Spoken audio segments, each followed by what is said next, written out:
can feel it coming in the air tonight. Oh Lord, and I've been waiting for this moment for all my life. Oh Lord, can you feel it coming in the air tonight? Oh Lord, oh Lord.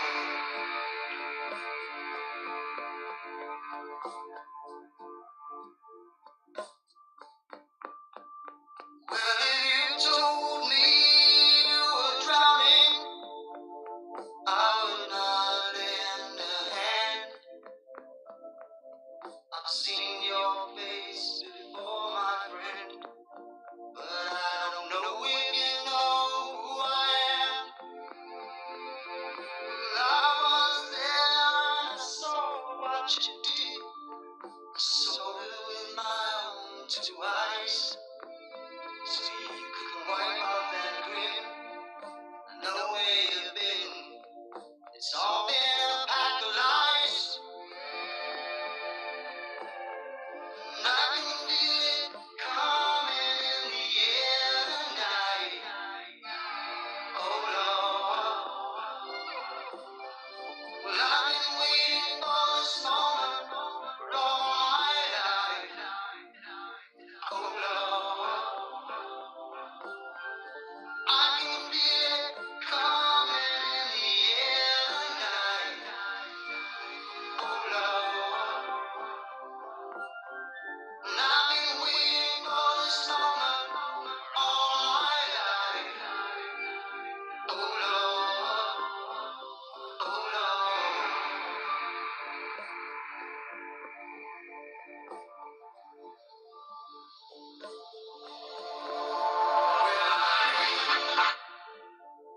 I remember, don't worry.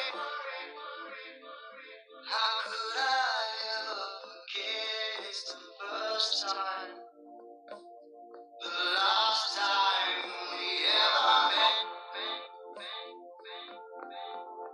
But I know the reason why you keep me silent, son. No, you don't fool me. The hurt doesn't show, but the pain still grows. Some stranger to you and me.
Good evening, everyone. We are live here tonight from Hawley High School, Dale Schuylerud Athletic Complex, as the Hawley Nuggets getting set to do battle in their first game of the 2020 season, hosting the Roseau Rams here tonight. First broadcast of the YourLiveEvent.com as well with R&J Broadcasting Incorporated. We appreciate you tuning in and watching here tonight, and hope you enjoy the competition as we've got a beautiful night for some high school football. In this pregame show, we're going to get a chance to chat with the head coach of the Hawley Nuggets, Peter Natz. He's going to give us his thoughts here on the first couple of weeks, preseason, and how things have looked in a completely different season for everybody involved. But talking with Coach Natz, these guys have been working hard, doing what they can with the circumstances that they've been dealt here for the 2020 season. We'll take a quick break. We'll come back and hear from Coach Peter Natz as the Nuggets play host to the Roseau Rams tonight on YourLiveEvent.com, part of R&J Broadcasting Incorporated. There's no way to count the number of sandwiches you've packed over the years. Hard to imagine this day would come. Yeah, there's still the same fields, the same roads, the same hard work. But now they're in someone else's hands. And you couldn't be more proud of who you're handing the farm to. No matter what the future holds, Ag Country is here to help you plan ahead.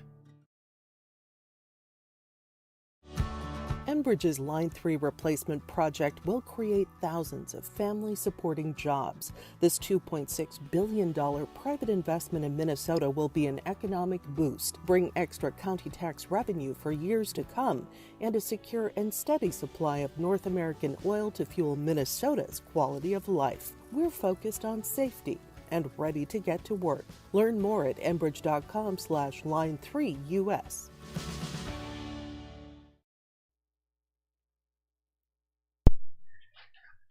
Pre-game show tonight. We get set for some high school football. Week number 1. Peter Natz joining us here. And tell you what, Coach, it's been an interesting year for everybody coming in this year, as normally this would be week 7, but you guys come into week 1 and talk about these weeks of preseason and how things have looked for you guys, just physically and mentally.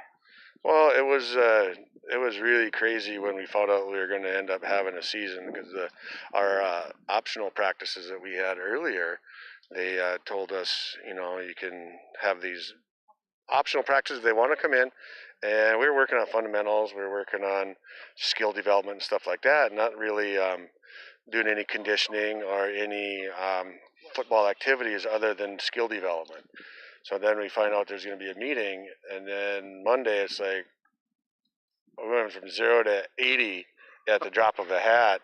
I've gone 0 to 80 before, but it's usually taking at least a half a mile or so to get there in Old Ford, But it's the whole thing that started up last spring when we were sent home from school in March is like, you got to be flexible and you got to be patient and just roll with it. And that's what we've tried to model as coaches and try to do as teachers in school with our hybrid program and all that. So it's a crapshoot, and we're just trying to make the best of what limited opportunities these kids are going to have. So it's a mess, but it's our mess, and we got to live in it. So let's make the best of it. Absolutely.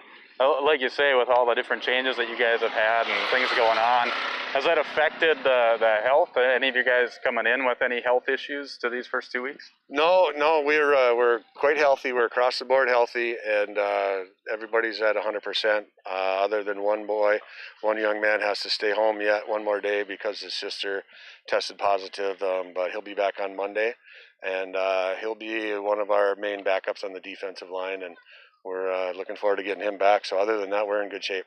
And talking to you before we went on here is the fact that you bring back a lot of guys that do have some experience, especially up on that front line, but a junior-dominated team, and they saw a lot of time for you late last year as sophomores. Yeah, and we have 17 or 18 juniors, and those make up the bulk of our team, especially our varsity squad. And there's some real strong attitudes there, strong minds, and just really that good, hardworking kids. And the thing is, their football IQ has gone up tremendously since last year, and they've had a year to let the mistakes and the stuff we had going last year soak in and think about, and they're communicating really well on the offensive line, so that's encouraging. and we're ahead of the curve on our offensive line with that communication. We just need to make sure that our DBs and our linebackers are going to come through, and they need to pick that part up. Other than that, let's get out and go play. All right, Coach, appreciate the time. Good luck tonight. I appreciate it. Welcome. Peter Knapp, head coach of the Hawley Nuggets, joining us here on our pregame show as they get set to host the Roseau Rams in the first game of the 2020 high school football season. We'll take another break. We'll come back with more from Hawley High School. It's the Nuggets and the Rams in the first ever broadcast for your live event with the Hawley Nuggets here this evening with R&J Broadcasting Incorporated.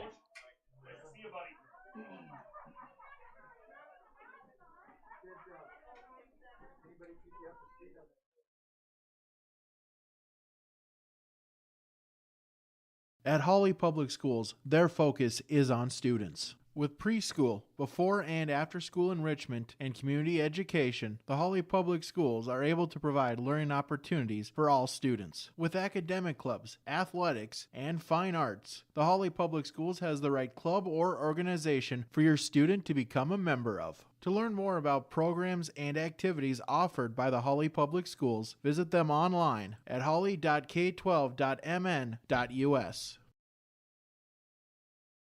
Community Co-op provides energy solutions. Farm fuels, lubricants, propane, and natural gas are all available to farms, homes, businesses from Community Co-op. They enjoy working with their customers to meet your fuel and energy solutions. Call Community Co-op today, 1-888-935-2281 for farm fuel pricing, contract programs, farm lubricants, propane pricing, and delivery for farm, home, business, and natural gas service. Community Co-op appreciates the business of all current and new customers. Community Co-op, your co-op in your community.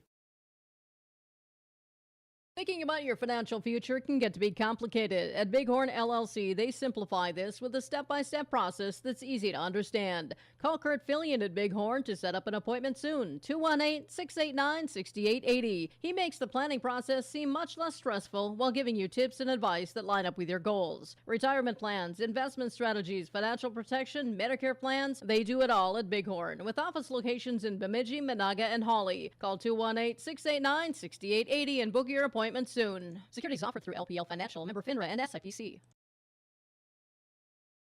At Hawley Public Schools, their focus is on students. With great facilities, small class sizes, dedicated teachers and support staff, and a variety of course offerings, make Hawley Public Schools the perfect choice for your son or daughter's educational setting. To learn more about Hawley Public Schools, including calendars, directory, menus, and athletic information, visit them online at hawley.k12.mn.us or follow them on Facebook. Good luck Nuggets from the Hawley Public Schools. Norman County Implement has a new 34-foot Wheelwright Chisel Pro. Its fall inventory discounted price of $123,000. The Wheelwright 483 Chisel Pro, built with 24-inch concave razor blades, 2 rows of double-mounted discs that can be set for desired depth, and a 3-bar Harrow hydraulic rolling basket supported with 22.5-inch walking tandems, all for helping you leave a smooth field finish for spring seed bed preparation. Visit with Chuck O'Neill about the new Wheelwright 483 Chisel Pro at the Norman County Implement, Highway 9 North, Ada.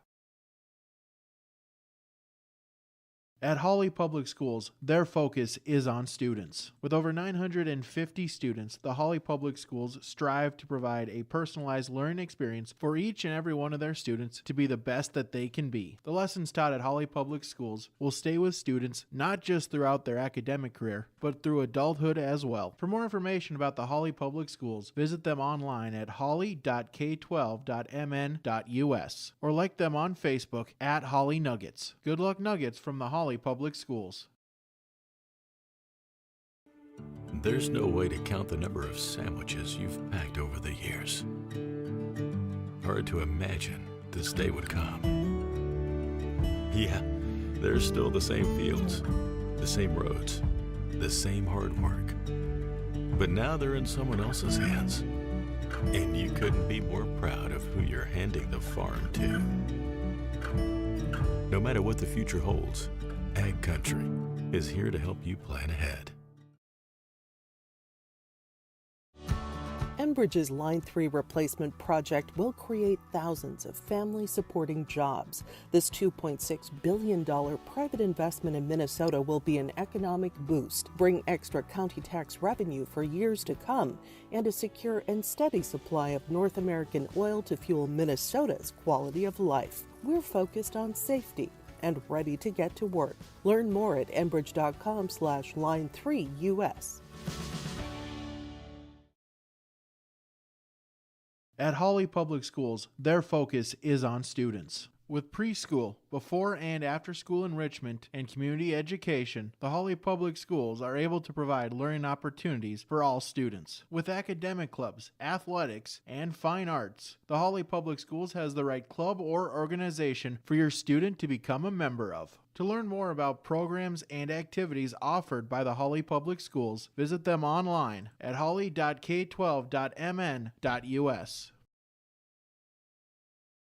Community Co-op provides energy solutions. Farm fuels, lubricants, propane, and natural gas are all available to farms, homes, businesses from Community Co-op. They enjoy working with their customers to meet your fuel and energy solutions. Call Community Co-op today, 1-888-935-2281 for farm fuel pricing, contract programs, farm lubricants, propane pricing, and delivery for farm, home, business, and natural gas service. Community Co-op appreciates the business of all current and new customers. Community Co-op, your co-op in your community. Thinking about your financial future can get to be complicated. At Bighorn LLC, they simplify this with a step-by-step process that's easy to understand. Call Kurt Fillion at Bighorn to set up an appointment soon. 218-689-6880. He makes the planning process seem much less stressful while giving you tips and advice that line up with your goals. Retirement plans, investment strategies, financial protection, Medicare plans, they do it all at Bighorn. With office locations in Bemidji, Monaga, and Hawley. Call 218-689-6880 and book your appointment soon. Securities offered through LPL Financial, member FINRA and SIPC. At Hawley Public Schools, their focus is on students. With great facilities, small class sizes, dedicated teachers and support staff, and a variety of course offerings, make Hawley Public Schools the perfect choice for your son or daughter's educational setting. To learn more about Hawley Public Schools, including calendars, directory, menus, and athletic information, visit them online at hawley.k12.mn.us or follow them on Facebook. Good luck nuggets from the Hawley Public Schools. Welcome back to Dale Scholarwood Athletic Field as we are getting set for some high school football tonight. My name is Kurt Fillion with the broadcast call on yourliveevent.com for the Hawley Nuggets hosting the Roseau Rams. And special guest joining me here tonight too, Nathan Stoa. Nate, it's been a while since we've been together as far as a broadcast goes, but it feels good to be back on the mic with you. It's been a long decade or so, but no, it should be a good time here, and glad we're able to bring the game out to the people that can't be here tonight, as we deal with everything that has gone on in 2020. But this will be a nice thing for us to do, and we should have some fun. Absolutely. It's a definitely a different scenario than we've had in the past. And, we talked about that with Coach Nats, the fact that normally on a normal year, this would be week 7 out of 8 games that you play. Usually that last week is the Wednesday of MEA for their last game, or a Thursday like they'll have next week when they host Barnesville, which will also be broadcast live here as well on yourliveevent.com. But yeah, this is you being a teacher too. How's that been looking over at the school?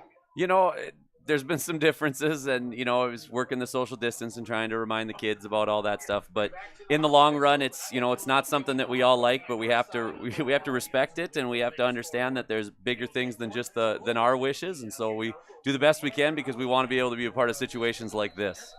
We are set for kickoff. Thanks for joining us here tonight as the Nuggets will boot it away, going left to right as you can see, and it's going to be grabbed by Jed Dunham for the Roseau Rams around the 8-yard line. He's going to take it up to about the 23, fall forward all the way up to the 27-yard line, and that's where the Rams are going to have it first down and 10 to get things going in the first official game of the year for the Nuggets. We're underway. Now we can feel a little bit of normalcy, right? Absolutely. And what a beautiful night for the first game, huh? This is picture perfect here. So the Rams will be coming up here, and they'll have their quarterback, Dunham, who just had the reception on the special teams. He will be at quarterback. Race Kachenmoose will be a wide receiver along with Steele Walsh. Maverick Jacobson as a tight end, Aiden Walsh as their running back, Max Wilson as a receiver. We'll look at their line here in just a moment and check out the Nuggets defense for you as well. Shotgun formation, it's going to be for the Rams. They'll send a man in motion right to left. Rolling to the right side, looking down the field. The ball is going to be tossed to the 43-yard line, and it's caught by the Rams. A beautiful grab. It was Dunham, who was listed as the quarterback here. He was actually out as a receiver for the Rams. And a beautiful grab to get it down the field, a first down and 10, and a huge gainer for the Rams to get things going tonight. Yeah, Moose was the quarterback on that one. Kind of fooled us, or at least not what we expected coming off of that Week 0 game, but Dunham was able to stick with it and bring that one in over Burkle. So into Nugget territory will go the Rams. They'll go into the same formation, that shotgun with two receivers off right, one off to the left, and their wing off to that left side as well. Again, man in motion. This time it's going to be Dunham. They roll into the left side this time. Toss. They'll get it out to that receiver. Actually, that's Steele Walsh who gets the reception. And a tackle made by the Nuggets on that play. A nice wrap-up by Bryant Carlisle for the Nuggets. Yep, Carlisle was on that. Roseau's going to show a lot of shotgun look. They did all last week, and then it's, the motions that the defense is going to need to communicate. We've got a lot of guys that played a lot of downs last year as underclassmen out there defensively. So a second down and about 9, so just a very short gain on a play for the Rams. Again, like you say, Nate, this is going to be the same formation. We'll probably see this quite a bit here tonight. Nuggets with that 4-man front. They'll hand it off. Right up the middle goes Aiden Walsh, a senior running back for the Rams. Going to be taken down after a gain of about 3 yards, and a pile of Nuggets there. One of them leading the pack was Ethan Magnuson up front. Yeah, Magnuson got a lot of reps last year as a sophomore. As did the rest of that line up front. And so I think a big thing for the Nugget coaching staff today is to see what kind of growth happens along both the offensive and defensive lines. Moose, the quarterback, calling out the signals here. He'll send a man in motion again left side. They'll fake the handoff, roll right side. Airs this one out left, and this one's going to be over the head of Dunham. We went to the first time. We got a penalty flag coming out late here, too, down the field. And it looks, first initial look here, it's going to be a going against the Nuggets with a trip up there right around the 10-yard line.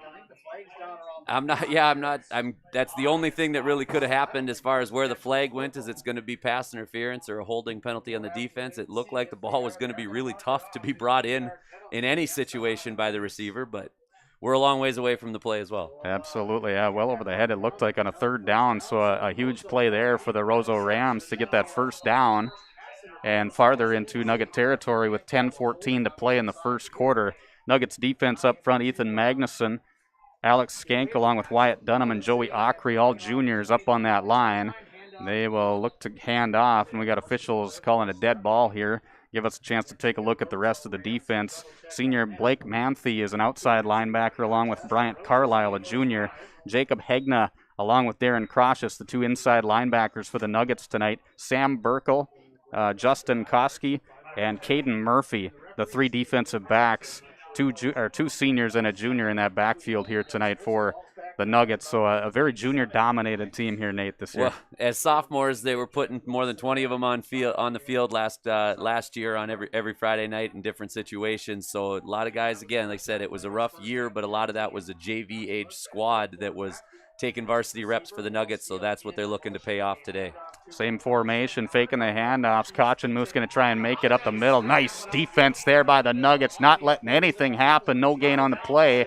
Plus, we've got a holding penalty against the Roseau Rams on that first down and long that they had. Yeah, Magnuson did a good job there staying home on the play, and despite the hold that happened. So we'll drop this one back 10 yards. In fact, that brings it back to the 37-yard line with 10:08 to play in this first quarter. Rams on a huge play to start things off down the field. Started off with decent field position around the 30-yard line on their own side. And then a toss from Moose over to Dunham just across the 50-yard line up to the 43. That gave them some great momentum right away. But now it's been kind of back and forth here with some penalty situations and some defensive stops by the Nuggets. Shotgun formation again. They're spreading everybody wide. Spreading out that defense for the Nuggets. Back to pass is going to be Moose. Dumps one out right side. This time it's going to be Walsh. Walsh up the middle. Finds an open space. Gets away from a couple of would-be tacklers. And eventually wrapped up on the play down the field, but I tell you what, he was almost able to get through there. Linebacker Jacob Hegna, a touchdown-saving tackle for the Nuggets. Yeah, Hegna saved it as the line, Roseau did a good job of letting the line come upfield. The defensive lineman didn't read the play all that well, and a couple broken tackles in the linebacker level, so Hegna was a big save. The 2nd down and 5 it's going to be here for the Rams at the Nuggets 17-yard line is where it's placed. Shotgun formation, pitch out right side again, and cutting up the middle, back and bouncing back to the outside, and almost able to elude a couple more tacklers there, but some shifty moves by Steele Walsh, a junior for the Rams, able to get them a 1st down and goal here about 3 minutes into this ball game. Yep, back to the tunnel screen. They showed that a couple times against Crookston last week, so linemen have to start to know, to read that play and see if they're not blocked on how they've been taught to react. So 1st down and goal here from the Hawley 6-yard line. It will be for the Rams. 8:45 and counting, 1st quarter. Shotgun formation once again for Roseau. They'll fake the handoff. Kochemuth's going to keep it himself. The pressure put on by the Nuggets. Getting a tackle in the backfield. Nice wrap-up was Caden Murphy coming in from that cornerback position. Everybody had to come in tight because you're packing it in at the 6-yard line, and he did a heck of a job of reading that and also staying low to get the wrap-up. Yep, Caden Murphy coming out, senior leader on the defense. Lots of reps in his past, and defensive line did a good job stringing the play out. He kept his contain at his corner position, and big play here. Nuggets need to put a couple more of them together and try to keep that scoreboard blank. Yep, big loss there on the play for the Roseau Rams. Drops him back to right in between the 12 and 13-yard line. Got it placed at the 12. That's where it's going to be. We'll go with the shotgun formation. This time it's going to be Dunham, who was listed as the starting quarterback here tonight. Rams made that switch right before we got the game going. We got 2 guys in motion, a little bit of confusion by the Roseau Rams. One guy going and another trying to take an extra step there to get a head start, but that's what you call illegal. That is illegal. Potentially legal north of the border, but not here. Yeah. They're pretty close to that north of the border. That's Roseau's, true, what, that's about true. 9 miles from the Canadian border? So it's a long road trip for these guys to come down here. In fact, they had to come down here last year, too, on their homecoming night. That's right. That was the rainstorm that had flooded the field, I believe, was what happened back that day. So, yeah, it was quite the scheduling nightmare. Dunham, shotgun formation again after that penalty. He'll drop back to pass. Coverage there. The pressure put on to almost able to get the tackle. Ball is going to be tipped, and it's caught by the Rams. Right around the 6-yard line is where it's going to be. But, wow, they definitely lucked out on that where the pressure was put on. Yep. Busting through there, Ethan Magnuson almost able to get his hands on the quarterback, Dunham. And then it was almost knocked away in the backfield there. I didn't see who that was on the defensive side for the linebacker. Yeah, Mags with the pressure, and Manthe had a shot at his first career interception, and it went through his hands, and Roseau was able to take a small gain out of it here. So, big 3rd down play. 3rd and 5 it will be here. 3rd and goal is what it is at the 5-yard line. Shotgun formation, man coming in motion. They'll fake the handoff. We got another penalty. A lot of laundry here in this first game for the Nuggets. It's actually the 2nd game for the Rams. They opened up with Crookston last week.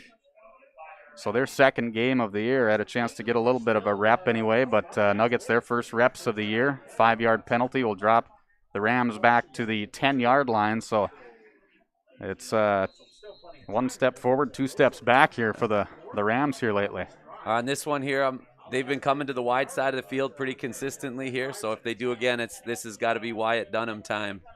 He has shifted over to the short side of the field from his D tackle spot here, but that's the most experienced lineman the Nuggets have, and this is about the time you need him to step up and make a play. As a junior member, shotgun formation, and we've got is it a timeout? Timeout for the Roseau Rams. Rams want to talk about some things on an important 3rd down. It's going to be a 3rd and goal from the Nuggets 10 when we come back on yourliveevent.com. Thanks for tuning in. It's the Nuggets hosting the Rams with R&J Broadcasting Incorporated. Norman County Implement has a new 34-foot Wheel-Rich Chisel Pro. Its fall inventory discounted price of $123,000. The Wheel-Rich 483 Chisel Pro, built with 24-inch concave razor blades, 2 rows of double-mounted discs that can be set for desired depth, and a 3-bar Harrow hydraulic rolling basket supported with 22.5-inch walking tandems, all for helping you leave a smooth field finish for spring seed bed preparation. Visit with Chuck O'Neill about the new Will Rich 483 Chisel Pro at the Norman County Implement, Highway 9 North, Ada. Back here at Dale Scholarwood Athletic Field, it's the Nuggets hosting the Rams tonight on YourLiveEvent.com. And wherever you're tuning in, we appreciate it. Hope you're enjoying the coverage here so far. Kurt Fillion along with Nathan Stoa with the coverage. And Tommy Crompton running the camera here tonight. Whitney Pittman is helping us as the production crew, part of this YourLiveEvent.com event. 6:20 to play in the first quarter. No score between the Nuggets and the Rams, as the teams will come back out onto the field and get set to go. Are we at the debate here? There's a fly. We're not debating, fly. Get out of here. Dunham, a third down situation. Back to pass, looking right, rolling left, pressure put on, dumps it off. It's going to be caught, and it's going to be falling into the end zone. Touchdown. Touchdown for Walsh with 6:13 to play first quarter. Again, the pressure was put on by the Nuggets, but just a second too late to get that tackle in the backfield. And again, just placed in the right spot for Walsh this time to get the catch because the pressure was put on again. The Nuggets are probably they're just a step away from getting those plays.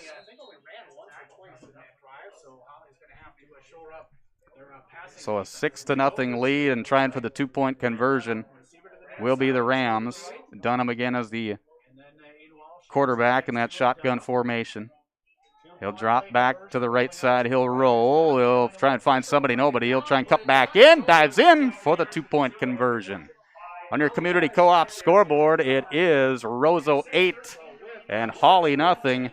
6:13 to play here in this first quarter of play on YourLiveEvent.com with R&J Broadcasting Incorporated. And a drive that was maybe a little more excitement and entertainment than the Roseau Rams wanted. Yeah, those like they need to clean up the penalties, and Hawley's got to figure out on that D-line how they're going to read that screen. Even the touchdown looked like it was more of a broken, it looked like it was meant to be a screen, and then it was a little bit broken there. So just getting those linemen who have put some pressure on there to make sure that they're reading that play the way that they've gone over it in practice. As we wait for the kickoff here, too, thanks to all the sponsors for helping make this broadcast possible. If you're a Nuggets fan and want to be a supporter of the broadcast as well, make sure to get in touch with R&J Broadcasting Incorporated. What is the number again? 800-569-4171? Is that still the 800 number? Sounds right. Perfect. Oh, that was a lucky guess, huh? 800-569-4171. I love on-air production meetings. Yeah, you like that? Yeah. Yeah, this is how I do it. I'm used to radio, not video. They don't want to see my face. I was going to say, as long as they keep us on the other side of the camera, we're both okay. Tommy, keep that camera facing out that way. Kickoff coming up here. We'll take a look at the offense for the Nuggets here in just a moment, too. It's going to be Nolan Hansen, a senior, that will boot it away.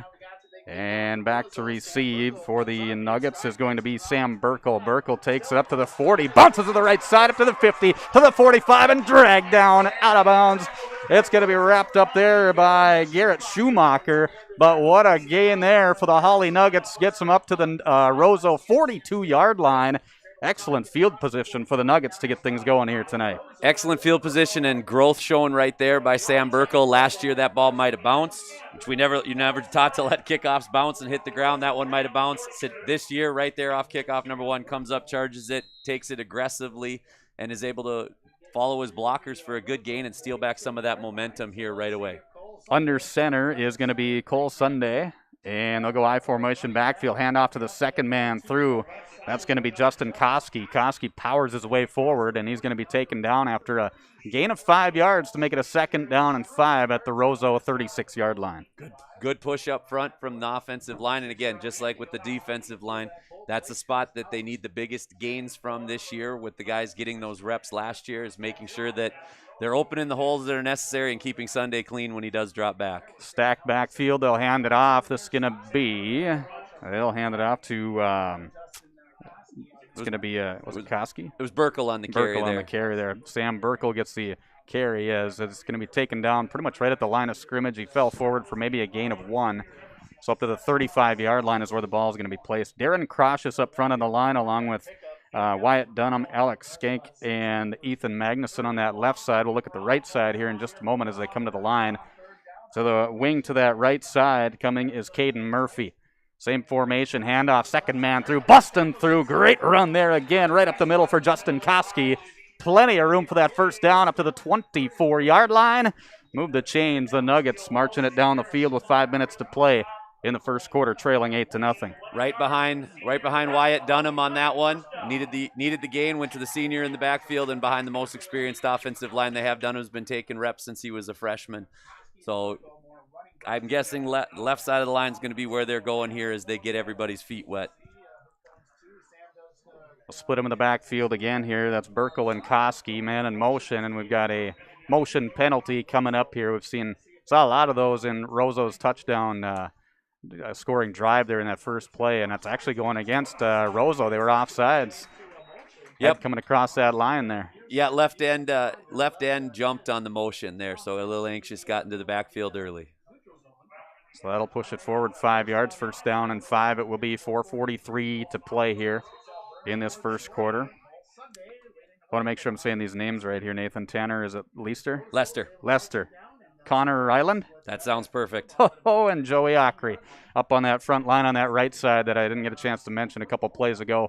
I formation handoff. This is going to be Burkle, and Burkle is going to lead right off of that left side there in the tackle and guard, and he is going to be taken down after a gain of about 6 yards, so that's going to be good for a Nugget first down. I believe it's Lester over there sitting next to Dunham, and they've been controlling their side of the line each opportunity that they've had so far.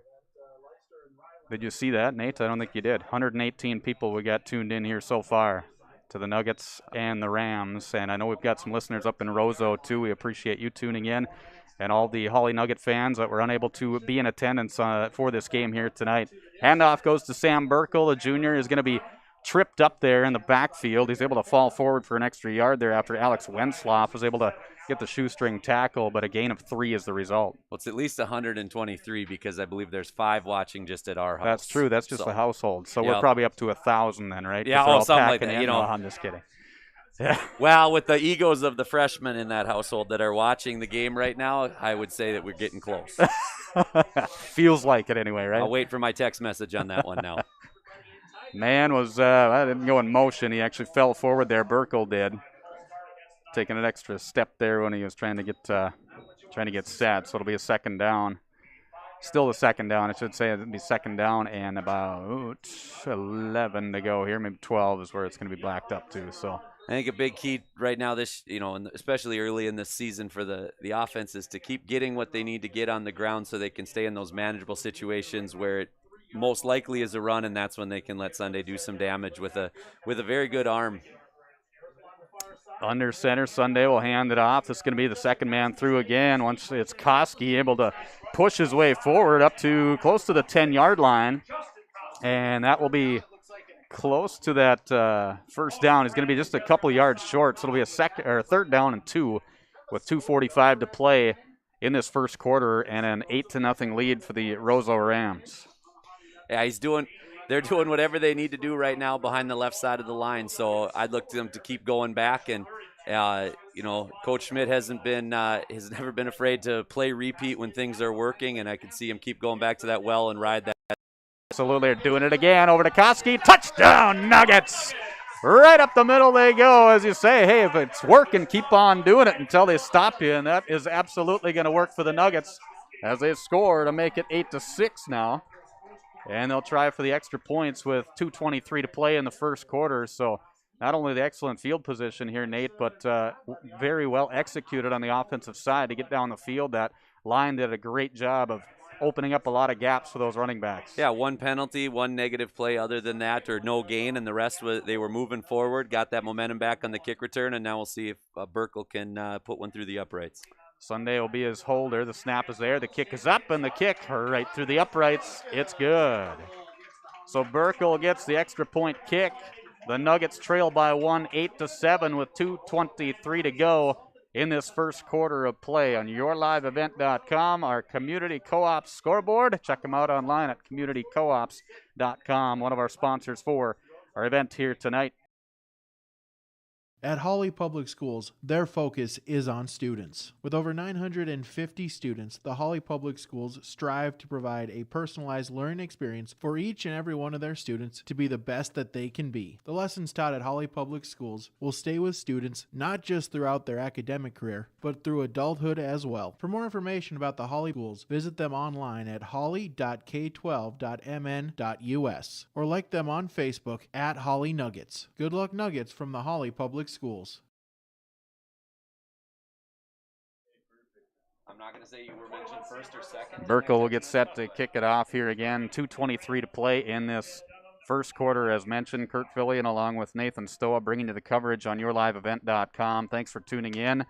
And again, thanks to our sponsors for helping make the broadcast possible and to bring you Hawley Nuggets home games all season. Football, volleyball, and basketball this year. Every single home game you'll be able to view on yourliveevent.com. Kickoff is going to be taken by Dunham at the 10-yard line. We got a penalty flag coming. He'll be taken down at the 23. And they'll sort out the penalty flag here, the officials will. Carter Haugen out there as a sophomore did his job and held contain, and he might have also been the one that drew the hold or block in the back that I appear. And Murphy did a job staying in his lane and making a big hit there. It will be a block in the back, and that'll bring this one back from the 23-yard line where it was the play ended. So the Rams field position will be brought back just a little bit more.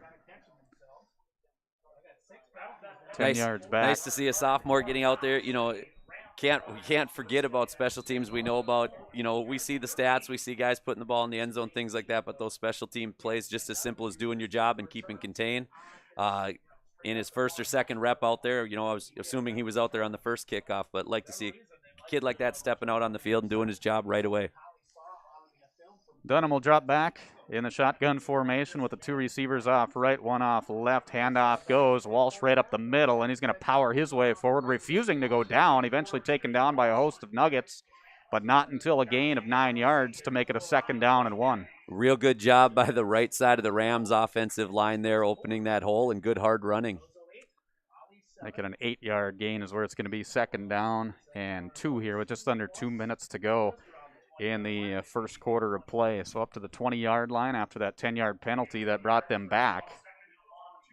Quick switch that's made here for the Rams. They're going to have Steele Walsh trot off the field, and they'll bring Garrett Schumacher out there.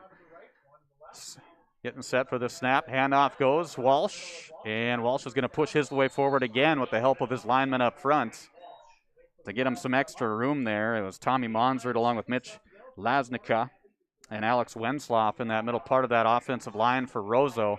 Able to get that push and get him that 1st down, move the chains here with 1:25 to play in the first quarter. Good push, but also a much better job that time by the Hawley defensive line of shedding blocks and making contact with the ball carrier as a defensive lineman and not letting the ball get to linebacker level. Dunham will get set with his offense. 1st down and 10 at the Roseau 25-yard line. Snap there. He'll fake the handoff right side, and the pressure put on by the Nuggets. Trying to bounce to the outside a little bit more. Not a whole lot of room there. Magnuson doing a great job of containing for the Nuggets and forcing him back to the middle, waiting for his teammates to get over there and help him out. And it was Skank getting over there, too, to help finish off that play, but they're still able to get an 8-yard gain. It looked like it was going to be contained there for a moment. They did a good job of forcing him back to the inside, and still with that speed that the Rams have, able to bounce it outside and get a little extra yards. So the Rams will get set again, a 2nd down and 2 after another 8-yard gain. So after the penalty to start off on the field position to get them back to the 12-yard line, they've gained a lot of that back and more. Handoff goes to the man coming in motion, Steele Walsh, and Walsh is going to be taken down just beyond that yard marker to get him the 1st down and 10 after a gain of about 3 yards for the Rams. All right, jet sweep action there, and a good job again by the Nugget defensive line, and Carlisle coming up in his linebacker position, containing on that play. They've got to start doing this on 1st down now, so that the 2nd downs when they've made some of these plays aren't coming in such short yardage situations. So another first down here before we get to the end of the first quarter. After 1 quarter of play on your community co-op scoreboard, it is the Roseau Rams leading the Hawley Nuggets 8-7 in a great football game on a great night of football here with YourLiveEvent.com, part of R&J Broadcasting Incorporated. There's no way to count the number of sandwiches you've packed over the years. Hard to imagine this day would come. Yeah, there's still the same fields, the same roads, the same hard work. But now they're in someone else's hands. And you couldn't be more proud of who you're handing the farm to. No matter what the future holds, Ag Country is here to help you plan ahead. Back here at Dale Scholarwood Athletic Field, the Hawley Nuggets hosting the Roseau Rams. Kurt Fillion along with Nathan Stoa with the broadcast of the football games this year. The home football games is what we'll have the broadcast for in the 2020 season. They'll host Barnesville. That will be next week. A 5 o'clock game on Thursday, October 15th. And then the next home game, the final home game of the regular season, will come on November 6th when the Nuggets will host the Crookston Pirates. So you'll be able to catch those games here. That will be a 6 o'clock game. So a little earlier start compared to what we're used to in a regular football season. But this, obviously, not quite a regular football season. I think you summed that all up. That's perfect. Shotgun formation as expected for the Rams coming out to start out the second quarter of play. They lead 8-7. Fakes the handoff, and the man up the middle is going to be taken by Walsh. Walsh is able to sneak forward for a gain of maybe a couple. Only one. It's going to be a 2nd down and 9, so it didn't fake anybody out on that play. No, they countered off of their jet sweep, which they've run a few different times, and Joey Ockery and Wyatt Dunham shed their blocks and stayed home, and were able to make a good stop here on 1st down. So now we're in 2nd and long, which is what the Nugget defense needs to be looking for. Nuggets up front, they are definitely working hard. That entire 4-man front, all juniors. A lot of juniors dominating the defense here. In fact, the entire team, 17 juniors on the roster. Handoff goes to Walsh, and he is going to take about 6 guys with him for an extra 3-4 yards on that play. Get him close to the 1st down, but he'll come up about a yard short. But still, a play looked like it was only going to be a few yards gained. A few more tacked on because of strong running by the Roseau Rams. Yep, strong running. He shook Dunham. Dunham got there first in the backfield but couldn't quite hold on, and now we brought up a 3rd and short.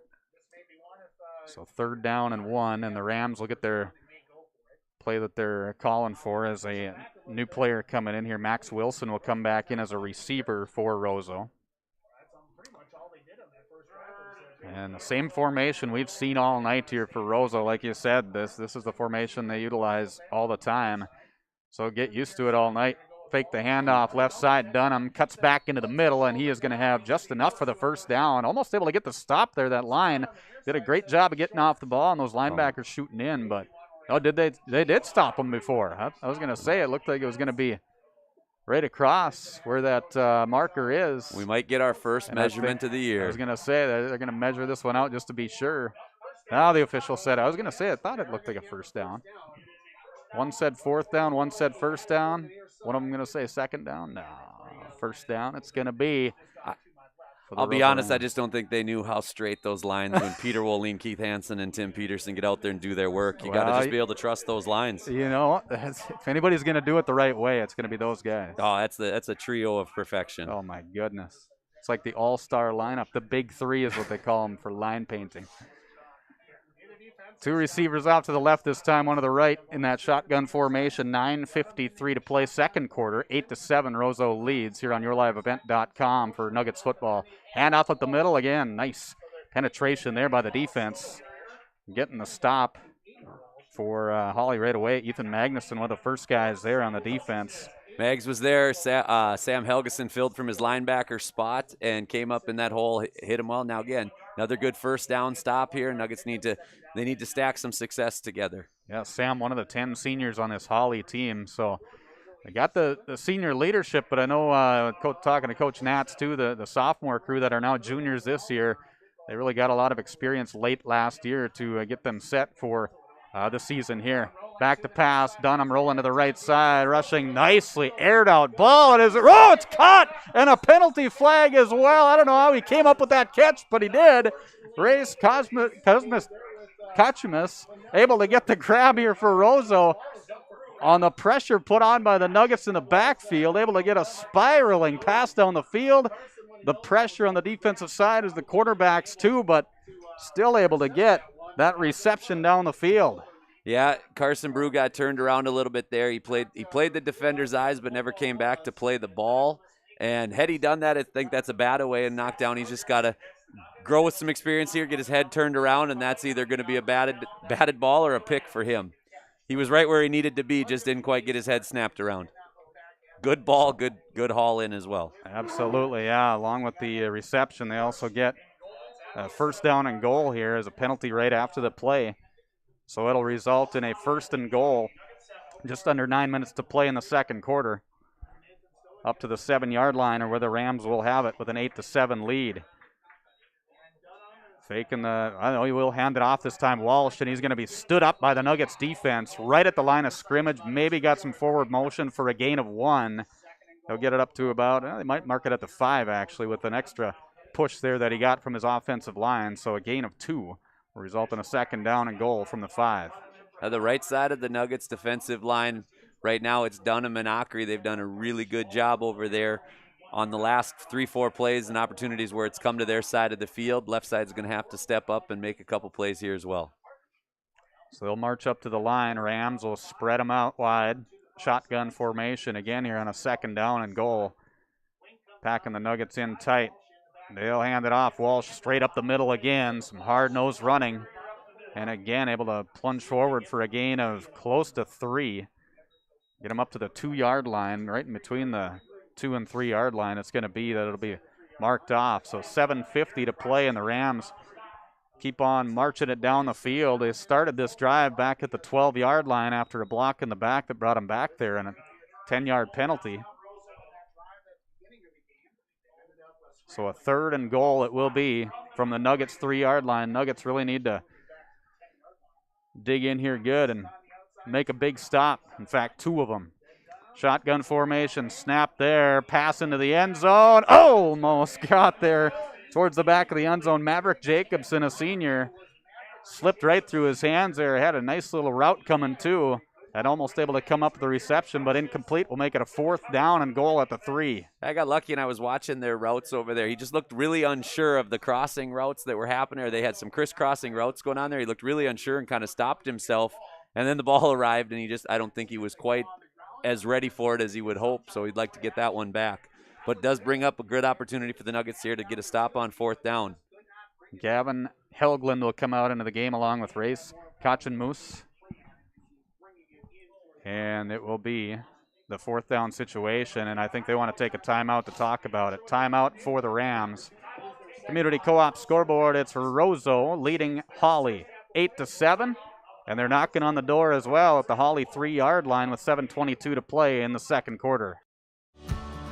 Enbridge's Line 3 replacement project will create thousands of family-supporting jobs. This $2.6 billion private investment in Minnesota will be an economic boost, bring extra county tax revenue for years to come, and a secure and steady supply of North American oil to fuel Minnesota's quality of life. We're focused on safety and ready to get to work. Learn more at enbridge.com/line3us.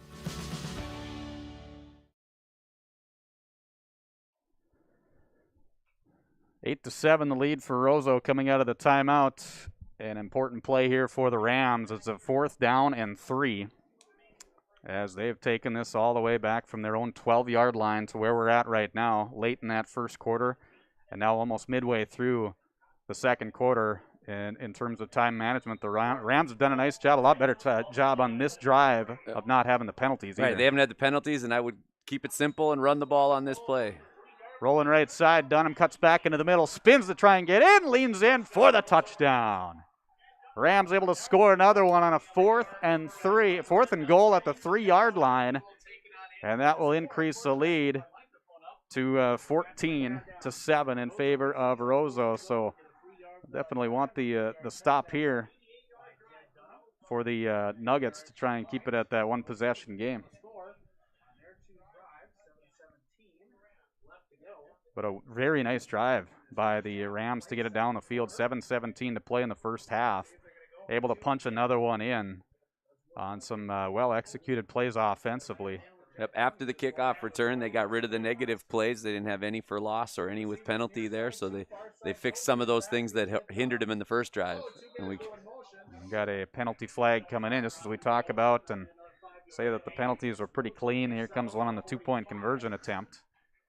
That'll drop him back 5 yards. Kind of jinxed him, huh? I did. I guess that'll work. But I enjoyed the interaction between the two guys that were in motion there. Hopefully, it was a friendly teammate helping conversation. Yeah. But we've all been in those situations athletically. We're gonna make mistakes, but those interactions help you fix them. Especially early in the season, and especially in a season like this. It's been a whirlwind, to say the least, of everything that's been going on. So this will drop them back to the 8-yard line on that shotgun formation. Dunham is the quarterback, rolling left side, looking for some pressure. The pressure's put on by the Nuggets, almost able to get a stop on that right side. Dunham versus Dunham. Gets to the right side now, and he is going to be stopped on the play. He got to the 1-yard line, tried to lean in for the extra points, but came up short, so a big stop there for the Nuggets as the Community Co-op scoreboard stays Roseau 14, Hawley 7.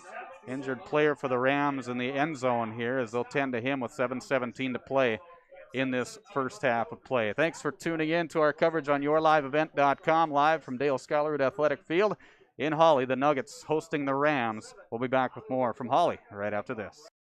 At Hawley Public Schools, their focus is on students. With preschool, before and after school enrichment, and community education, the Hawley Public Schools are able to provide learning opportunities for all students. With academic clubs, athletics, and fine arts, the Hawley Public Schools has the right club or organization for your student to become a member of. To learn more about programs and activities offered by the Hawley Public Schools, visit them online at hawley.k12.mn.us.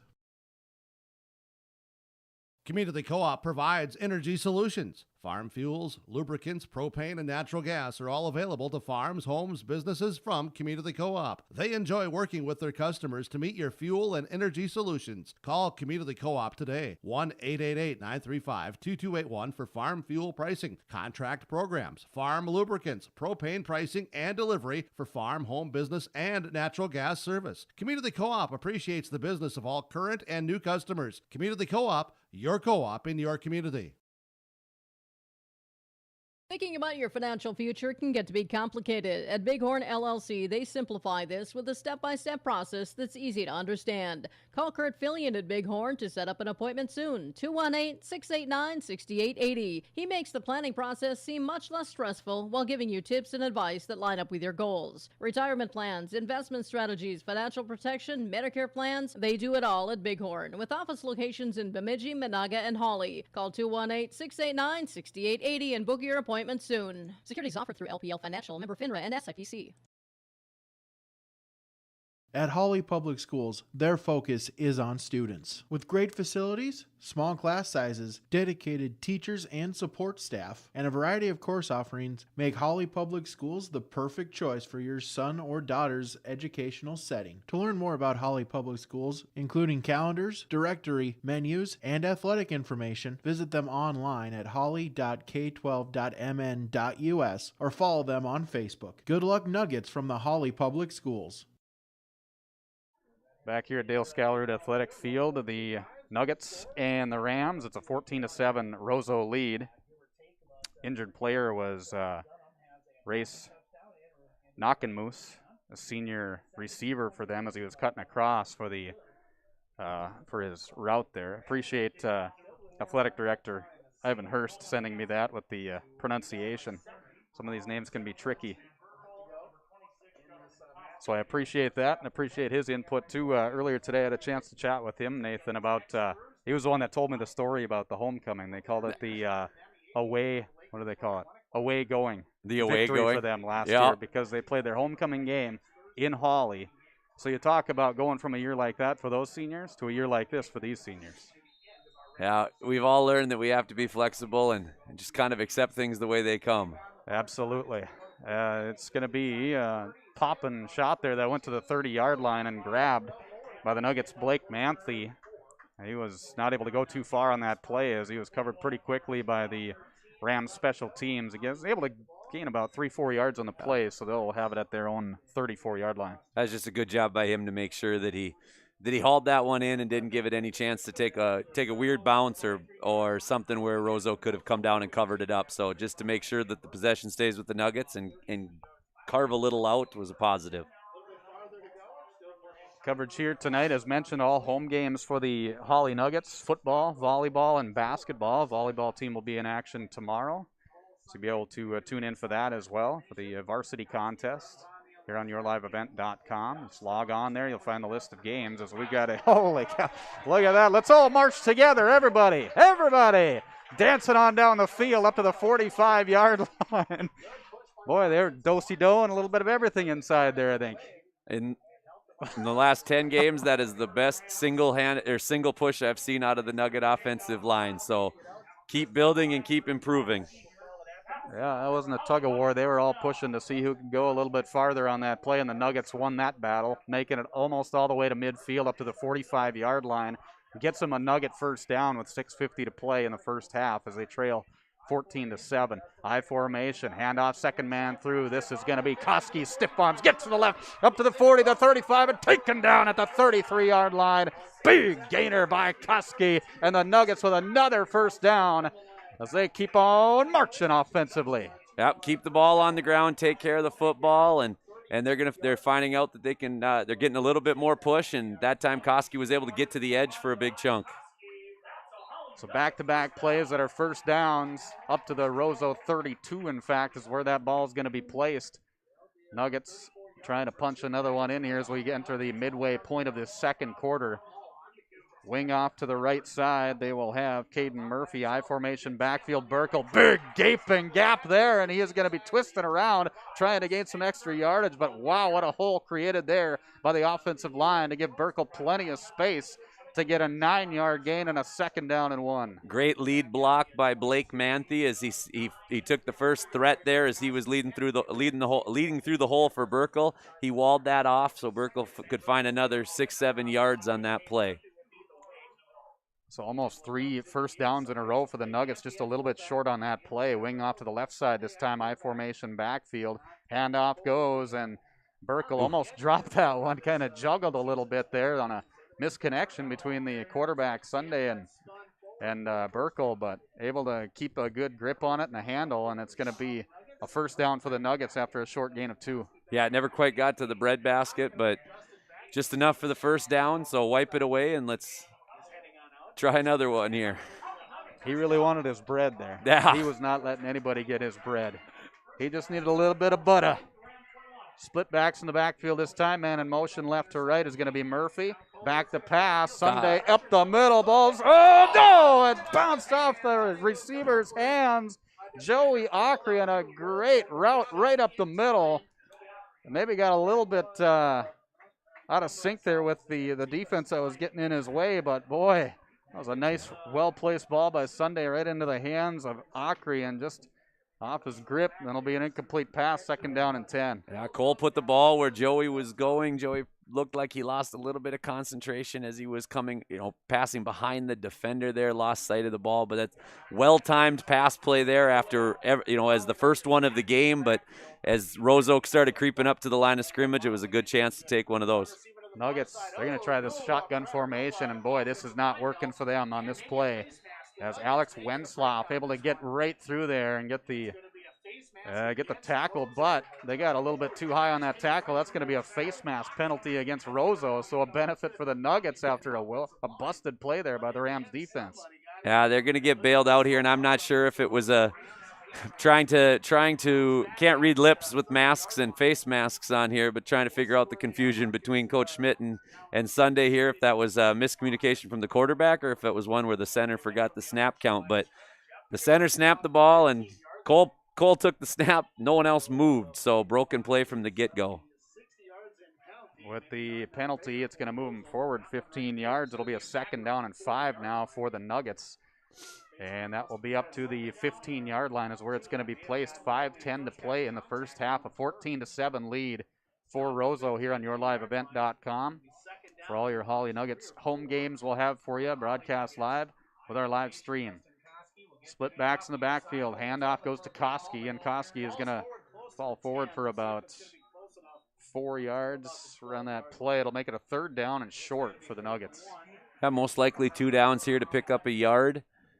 Look to see him continue to go behind that left side of the line, which has been kind of the bread and butter to bring it back up. That's right. Of the first half drives for the Nuggets. We've seen some coming to life on that right side as well for the Nuggets here tonight, as they've done a nice job of opening up some gaps as well, especially in this offensive series when they've gone that way. Handoff is going to be, it's going to be a miscommunication there, and it's going to be dropping on the field, and it looks like the Rams got it. They did. Roseau's going to come up with it, a fumble recovery at about the 14-yard line, and that's where the Rams will take over 1st and 10 with 4:23 to play in the first half. Yep, Sunday lost control of it as he was faking the initial handoff and bringing it down the line, most likely for second man, it looked like to me, and just lost the handle on it. Roseau was fortunate enough to hop on it or fall on it. And those are some of the fundamental things that you can definitely work on as the season goes on. Again, game 1 for the Nuggets. This is game 2 for the Rams, and a team that you got a lot of juniors on this squad that are trying to mesh together, trying to figure things out, and yeah, it's not all going to happen in one game, that's for sure. So mistakes will happen, and that's one of them right there. You just need to bounce back from. So they'll get set with their 4-man front under center this time. Dunham, he'll hand it off to the second man through, steal Walsh. Walsh off that left side. He's going to be tackled by the Nuggets in that second layer, even close to the third layer. And it's going to be close to the first down, just a little bit short, a gain of 9 on the play for the Rams. So 2nd and 1 is what it will be. 14-7 is the lead for the Rams. In a long road trip for them, coming all the way down to Hawley for the back-to-back years. And again, Nuggets will have another home game. Their 2nd of 3 this year next week already. In fact, 6 nights from now, a 5 o'clock Thursday evening game on October 15th when they host the Barnesville Trojans. Handoff goes to Walsh, and Walsh is going to be tripped up behind the line of scrimmage. Good penetration there by the defense. Again, Magnuson, he's done a very nice job on that defensive end position. Yep, took steps up the field, read the play well, and was able to make the tackle. So again, it's Magnuson up front along with Alex Skank, Wyatt Dunham, and Joey Ockery on that defensive line. Blake Manthe is an outside linebacker. Bryant Carlisle, too. We've got Darren Crocious as an inside linebacker. Sam Helgeson has come in as the second tier of that here tonight as well. Jacob Hegna, Justin Koski, along with Caden Murphy and Sam Burkle on the defensive side for the Nuggets here tonight. In fact, Helgeson's out there right now. He's in on that play as they take down Walsh right around the line of scrimmage again. In fact, he might have lost a yard. Yeah, it looked like he went backwards a little bit. Dunham was able to shed his block and wrap the ball carrier up by the legs. So two consecutive positive plays for the Nugget defense. So 2nd down and 10 is what it'll be. 2:48 to play in the first half. A 14-7 lead for the Roseau Rams. Able to convert in their last offensive series on a play that went nearly 90 yards, 88 yards. In fact, they started back at their own 12-yard line as they start at the 14-yard line after a fumble recovery on this play. A pitch out left side. This is going to be Steele Walsh, and he is going to be blasted on that play by the defense. Again, Magnuson with the first ones there. And then also got some help from outside linebacker Blake Manthe, and we got a penalty flag coming in. Officials going to chat about it here before we get the call with 2:25 to play. It's going to be a holding penalty against the Rams. That'll be declined by the Nuggets after a nice defensive stop. In fact, it was a stop that kept them at the line of scrimmage, and that will wipe it to the next down, so it'll make it a 3rd down and 10 as the result instead of taking that penalty. Yep, so taking the down instead of the distance on that one. So 3rd and 10, big spot here for the Nuggets. That's 3 straight positive plays defensively. The defensive line and linebackers are filling and doing their jobs. Now they would do one more time and force Roseau to punt and see what they can do with whatever's remaining in the first half here when they get the ball. And that's trusting your defense there, too. When you decline that penalty, you don't push them back anymore. It's, hey, let's take that one less down, make it a 3rd down and 10, and we've got a timeout for Roseau. That's going to be their 3rd and final timeout of the half. 2 minutes exactly left on the clock here in this first half of play. The Nuggets trail the Rams here on yourliveevent.com 14-7. We'll take a quick break. We'll come back with more from Dale Scholarud Athletic Field in Hawley tonight with R&J Broadcasting Incorporated. Norman County Implement has a new 34-foot Wheelwright Chisel Pro. Its fall inventory discounted price of $123,000. The Wheelwright 483 Chisel Pro, built with 24-inch concave razor blades, 2 rows of double-mounted discs that can be set for desired depth, and a 3-bar Harrow hydraulic rolling basket supported with 22.5-inch walking tandems, all for helping you leave a smooth filled finish for spring seed bed preparation. Visit with Chuck O'Neill about the new Wheelwright 483 Chisel Pro at the Norman County Implement, Highway 9 North, Ada. Okay. Back here in Hawley, the Nuggets trailing by a touchdown, 14-7. 2 minutes to play in this first half. Beautiful night for some high school football in week number 1 that normally would be number 7. This would have been a great year for the entire season if they were able to start. Right, back in yeah, August. we've had pretty mild weather this entire time, and like I said, tonight is as nice as you can have out here in Dropping back to pass, Dunham, Green. pressure put on, right side. This is going to be Walsh taken down by that defense. And that is going to be Magnuson again off of that pressure put on, coming in. Blitz and let crazy are those Nuggets straight up the middle. Excellent job. Alex Skank was one of the first ones breaking through there. Him along with Blake Manthe in that outside linebacker position, and then dropping back, staying home. It was a great job by Ethan Magnuson. Boy, those guys teamed up well. They forced the pressure on Dunham.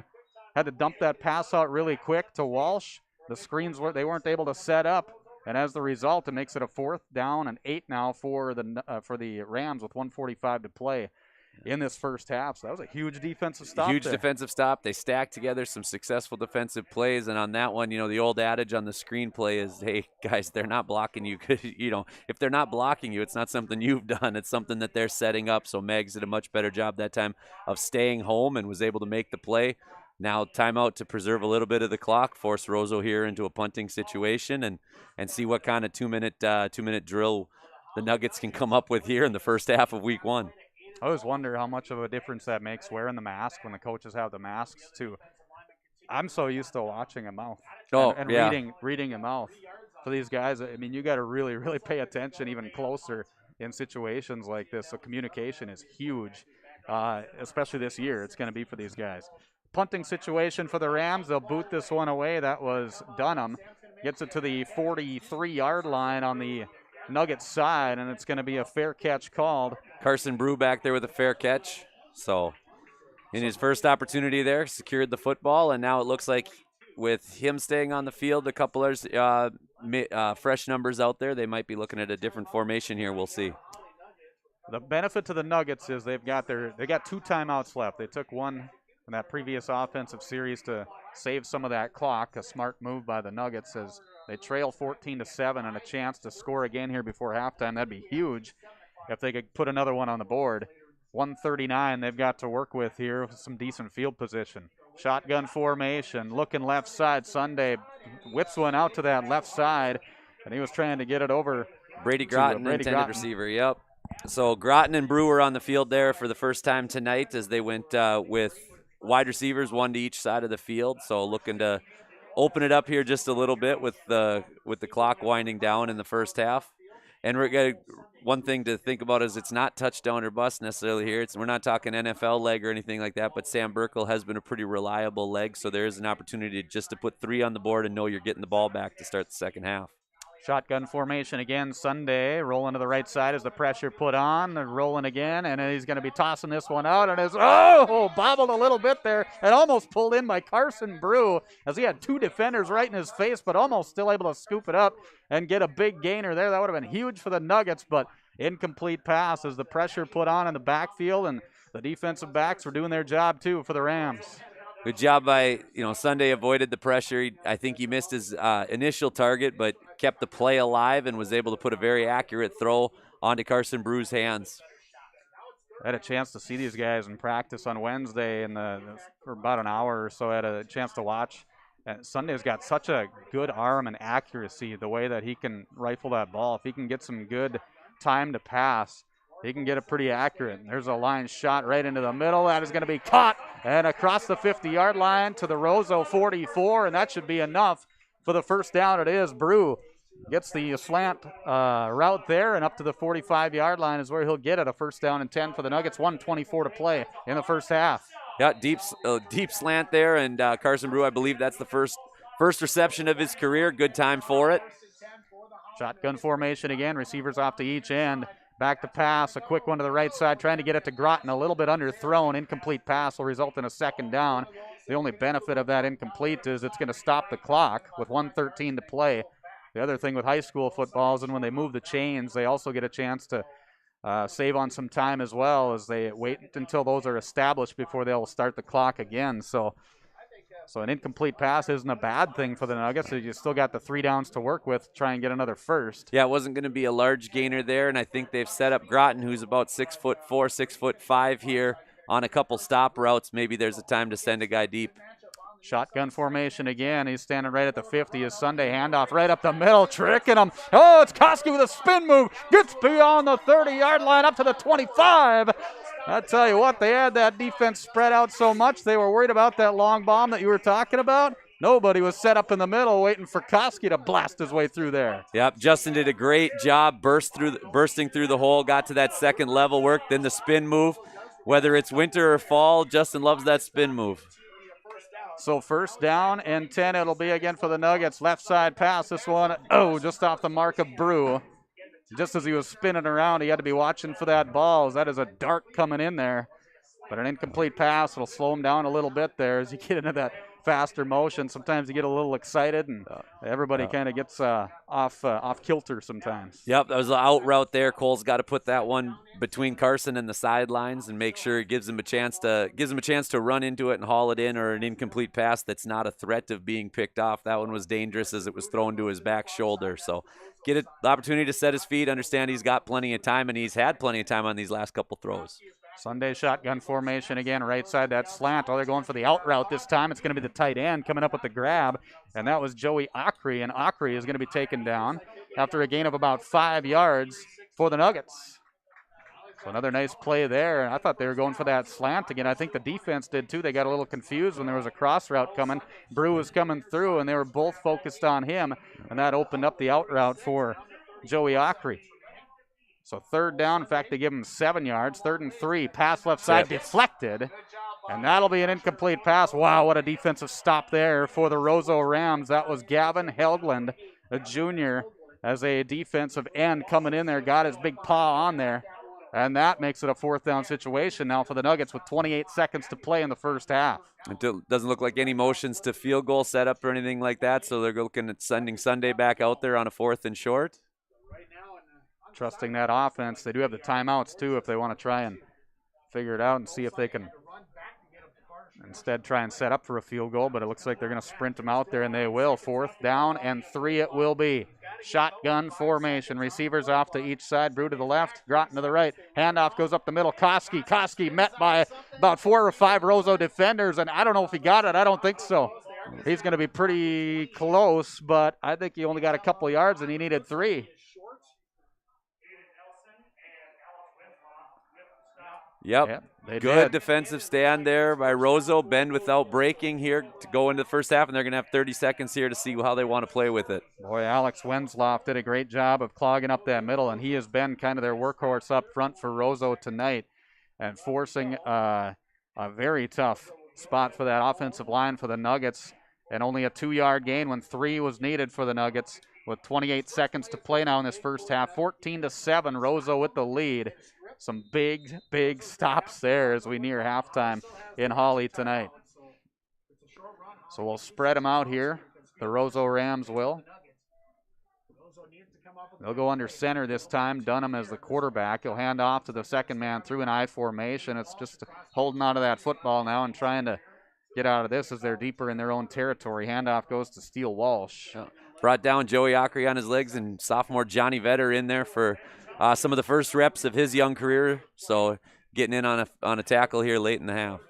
And I think the Rams are just going to let that be the finale of this first half. 14-7, Roseau will take a one-touchdown lead into the halftime locker room here tonight in Hawley. The Nuggets and the Rams in a great football game we've got going on to kick off the 2020 high school football season for the Nuggets tonight. YourLiveEvent.com is where you're watching the game and tuning in as well. My name is Kurt Fillion, along with Nathan Stoa, bringing you the coverage here tonight. We'll take a look at some information here after the first 2 quarters of play and talk about the second half to come as well, as we're back with more with R&J Broadcasting Incorporated. At Hawley Public Schools, their focus is on students. With over 950 students, the Hawley Public Schools strive to provide a personalized learning experience for each and every one of their students to be the best that they can be. The lessons taught at Hawley Public Schools will stay with students not just throughout their academic career, but through adulthood as well. For more information about the Hawley Public Schools, visit them online at hawley.k12.mn.us or like them on Facebook at Hawley Nuggets. Good luck, Nuggets, from the Hawley Public Schools. There's no way to count the number of sandwiches you've packed over the years. Hard to imagine this day would come. Yeah, there's still the same fields, the same roads, the same hard work. But now they're in someone else's hands. And you couldn't be more proud of who you're handing the farm to. No matter what the future holds, Ag Country is here to help you plan ahead. Enbridge's Line 3 replacement project will create thousands of family-supporting jobs. This $2.6 billion private investment in Minnesota will be an economic boost, bring extra county tax revenue for years to come, and a secure and steady supply of North American oil to fuel Minnesota's quality of life. We're focused on safety and ready to get to work. Learn more at enbridge.com/line3us. At Hawley Public Schools, their focus is on students. With preschool, before and after school enrichment, and community education, the Hawley Public Schools are able to provide learning opportunities for all students. With academic clubs, athletics, and fine arts, the Hawley Public Schools has the right club or organization for your student to become a member of. To learn more about programs and activities offered by the Hawley Public Schools, visit them online at hawley.k12.mn.us. Community Co-op provides energy solutions. Farm fuels, lubricants, propane, and natural gas are all available to farms, homes, businesses from Community Co-op. They enjoy working with their customers to meet your fuel and energy solutions. Call Community Co-op today, 1-888-935-2281 for farm fuel pricing, contract programs, farm lubricants, propane pricing, and delivery for farm, home, business, and natural gas service. Community Co-op appreciates the business of all current and new customers. Community Co-op, your co-op in your community. Thinking about your financial future can get to be complicated. At Bighorn LLC, they simplify this with a step-by-step process that's easy to understand. Call Kurt Fillion at Bighorn to set up an appointment soon. 218-689-6880. He makes the planning process seem much less stressful while giving you tips and advice that line up with your goals. Retirement plans, investment strategies, financial protection, Medicare plans, they do it all at Bighorn. With office locations in Bemidji, Monaga, and Hawley. Call 218-689-6880 and book your appointment soon. Securities offered through LPL Financial, member FINRA and SIPC. Halftime in Hawley tonight. The Nuggets trail the Roseau Rams 14-7 in an entertaining football game that we've got on our hands here tonight. First game of the 2020 season for the Nuggets. Game number 2 for the Rams. They opened up with Crookston last week. In fact, Nuggets will have their final home game in about 3 weeks here, 4 weeks, whatever it is, on November 6th. They'll take on the Pirates as well. But anyway, this game here tonight, Nathan Stoa joining me, Kurt Fillion, for the broadcast tonight on YourLiveEvent.com, and we've seen an entertaining game. Other than that first drive where we saw maybe a little bit of choppiness, maybe some jitters by the Rams with a lot of penalties, but other than that, it's been a pretty clean football game. Yeah, there's been a few penalties out there, and you expect that in high school football at any stage of the season, especially early. But more than anything, you've seen both teams have a few shortcomings early and then fix them and find some success after that. Roseau found some success running the ball after the screen passes on the first play got him down the field, and Hawley's found some big chunk plays at different times. But where we saw the biggest improvement was along the defensive line and Roseau's third drive when they were able to force him into that punt and get the ball back. So, Hawley's going to have to take care of the ball and consistently work to wear Roseau down. Roseau's dressing, I think I counted 26 guys over there, and with Knock and Moose going out, I believe that my basic math would tell me that that's 25 guys over there dressed at this point that are healthy, and so that's not your typical 3A football roster. And so you got a lot of guys out there playing a lot of reps, and so trying to wear them down as the game goes on will be big for the Nuggets. And I know they're missing one of their key players in Jeremiah Bender that when I had a chance to visit with athletic director and principal up there in Roseau, Ivan Hurst, earlier today. He had mentioned that. I didn't get a chance to catch up with their head coach. Tried to make a call and then couldn't get to him before we started up the game here tonight. But anyway, got some some facts and good information from Mr. Hurst. I appreciate that earlier today, and always good to catch up with him too. But one of their senior leaders that has a lot of good speed, and it sounds like they've got obviously some great athletes up there. They always do, but probably a lot of their speed that they're missing here tonight, but they're still doing a nice job. They've got these guys that are filling in, and like you say, with lower numbers for a bigger school, that's something you don't often see, but they're managing. They're working with what they got. Yeah, working with what they got. Played a competitive game last week with Crookston, one that kind of, had a feel of a week 0 type game as it went on, but we're able to work some kinks out here. And so I wouldn't have expected Roseau to come out and be up 2 or 3 touchdowns or any situation just because they played in week 1. But knowing that they had 4 quarters of football to get some of those kinks worked out, whereas Hawley's out here with their first half of football. Hopefully the Nuggets can build off of some of that and find a few things that work. As they iron a few things out here at halftime, I guess. So. Yeah, always a lot of things you can work on, and I'm sure they'll figure out a few here and there on both sides of the ball, the offense and the defense. But it'll be fun to see what they've got in store here for the next 2 quarters, and that those big stops by the Rams in that last offensive series for the Nuggets I think that's going to prove to be a big drive there in this ball game because of the way that it ended up and the way that they were able to make those stops on a 4th down and coming up just a yard short, the Nuggets did. So that's huge, a big defensive stop there for the Rams. Yeah, big defensive stop. The only time they had to give the ball back to Hawley in the first half and to come up and make sure that they had a stop, and a couple nice defensive plays in the pass game, and then not after being gashed large on the Koski run earlier in that drive, coming back basically to the same play and being able to shut it down for less than the 3 that was needed was a big way for Roseau to step up in that situation. 14-7 is the lead for Roseau at halftime here in Hawley.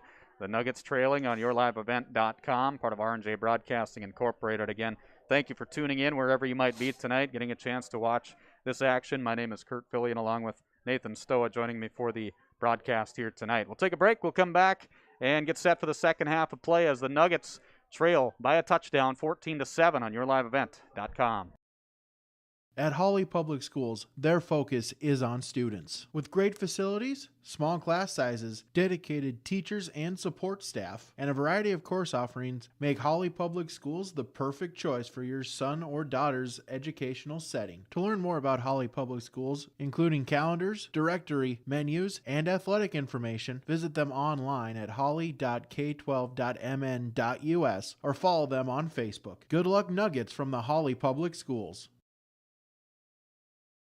Norman County Implement has a new 34-foot Wheel-Rich Chisel Pro. Its fall inventory discounted price of $123,000. The Wheel-Rich 483 Chisel Pro, built with 24-inch concave razor blades, 2 rows of double-mounted discs that can be set for desired depth, and a 3-bar Harrow hydraulic rolling basket supported with 22.5-inch walking tandems, all for helping you leave a smooth field finish for spring seed bed preparation. Visit with Chuck O'Neill about the new Wheel-Rich 483 Chisel Pro at the Norman County Implement, Highway 9 North, Ada.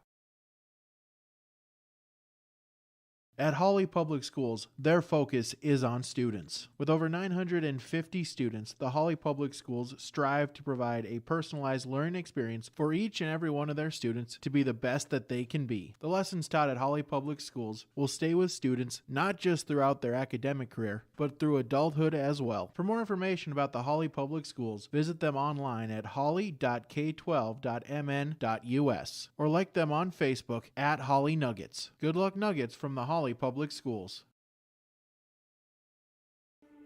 There's no way to count the number of sandwiches you've packed over the years. Hard to imagine this day would come. Yeah, there's still the same fields, the same roads, the same hard work. But now they're in someone else's hands. And you couldn't be more proud of who you're handing the farm to. No matter what the future holds, Ag Country is here to help you plan ahead. Enbridge's Line 3 replacement project will create thousands of family-supporting jobs. This $2.6 billion private investment in Minnesota will be an economic boost, bring extra county tax revenue for years to come, and a secure and steady supply of North American oil to fuel Minnesota's quality of life. We're focused on safety and ready to get to work. Learn more at enbridge.com/line3us.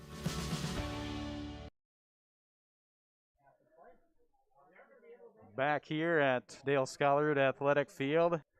Now we're getting texts and tweets and all kinds of stuff here of people tuning in, so we appreciate it. People taking pictures of where they're viewing at and having their time with family and friends, so we appreciate it. And I know with the limitations that are out there with 250 maximum at the fields here when it comes to football this year, that makes for a tough situation and trying to coordinate all that for families and so on. But boy, this is it's a great opportunity to be part of, and probably perfect timing for a setting like this year.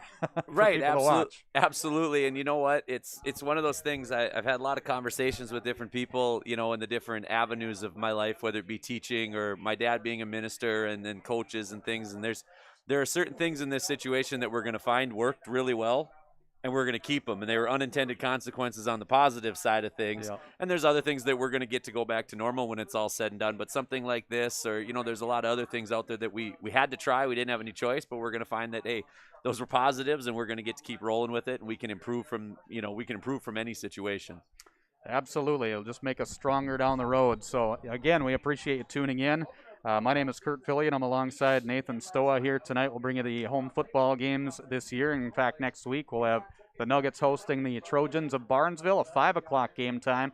Pregame will start around 4:45 next Thursday. That will be not a Friday night game, but a Thursday with the MEA break in effect at that time. So you can tune in for that right here at yourliveevent.com. There will be a link on there for that game, just like you had it tonight.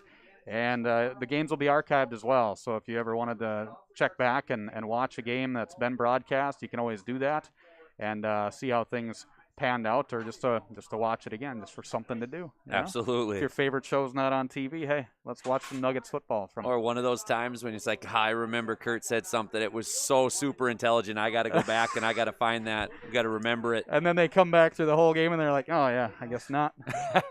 Hang on. I thought there was something. Was one thing that time. I thought there was, but it was actually Stoa that did. Just an oversell. Just an oversell. Like I mentioned, Twitter, too. You like to do the tweets. I don't mind it. What's your handle again? It's at Coach Stoa. There we go. Keep it simple, then I can't forget it. But no, I got a good Chris Ellingson, my principal's daughter's at home watching with mom and the family, and I got the hey, he said in the long run, that's an idiom. That means I'm doing my job in the classroom there. So there you go. All right. You're teaching something. The real job is coming through. There we go. Perfect. That's what it's all about right there. So yeah, you guys are a month in already, huh? Or more than that even. I lose track in a normal year. Yeah, I don't even know what day it is half the time. So I shouldn't have asked that. I didn't mean to offend you.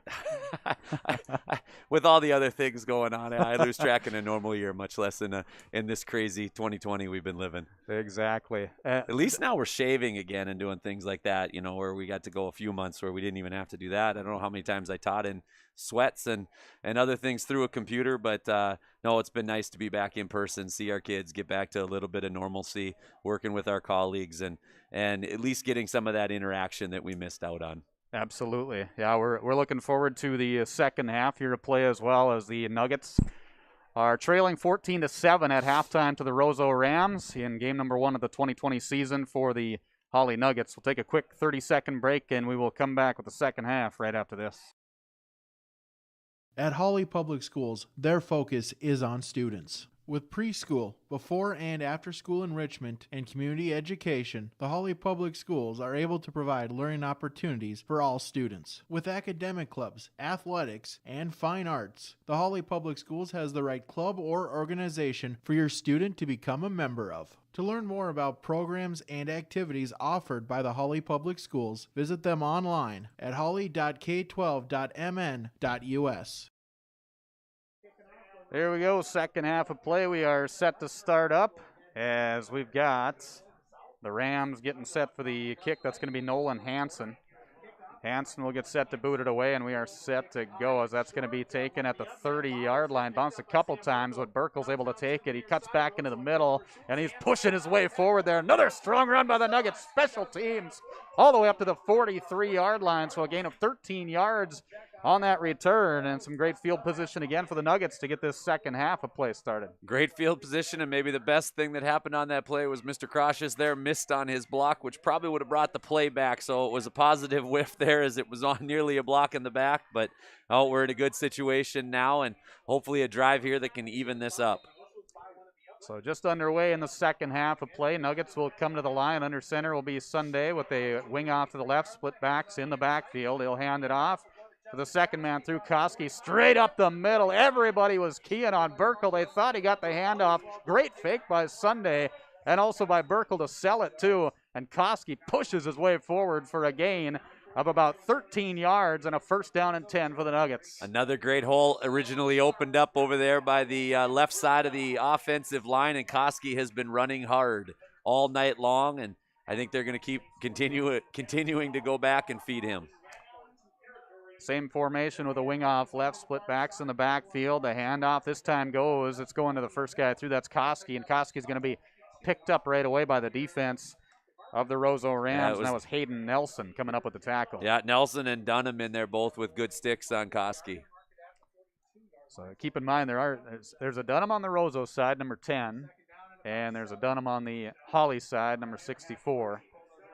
So when you hear Dunham, it could be either side, but both very impactful players. Exactly, I was just going to say. That aren't wrestling in the same weight class. Yeah. Handoff goes to Koski again on another nice fake up the middle for Burkle, who sold it once again, and he's going to be close to a first down. I think he got just enough for it, a gain of about 9 yards on the play. And we'll move the chains again for the Hawley Nuggets.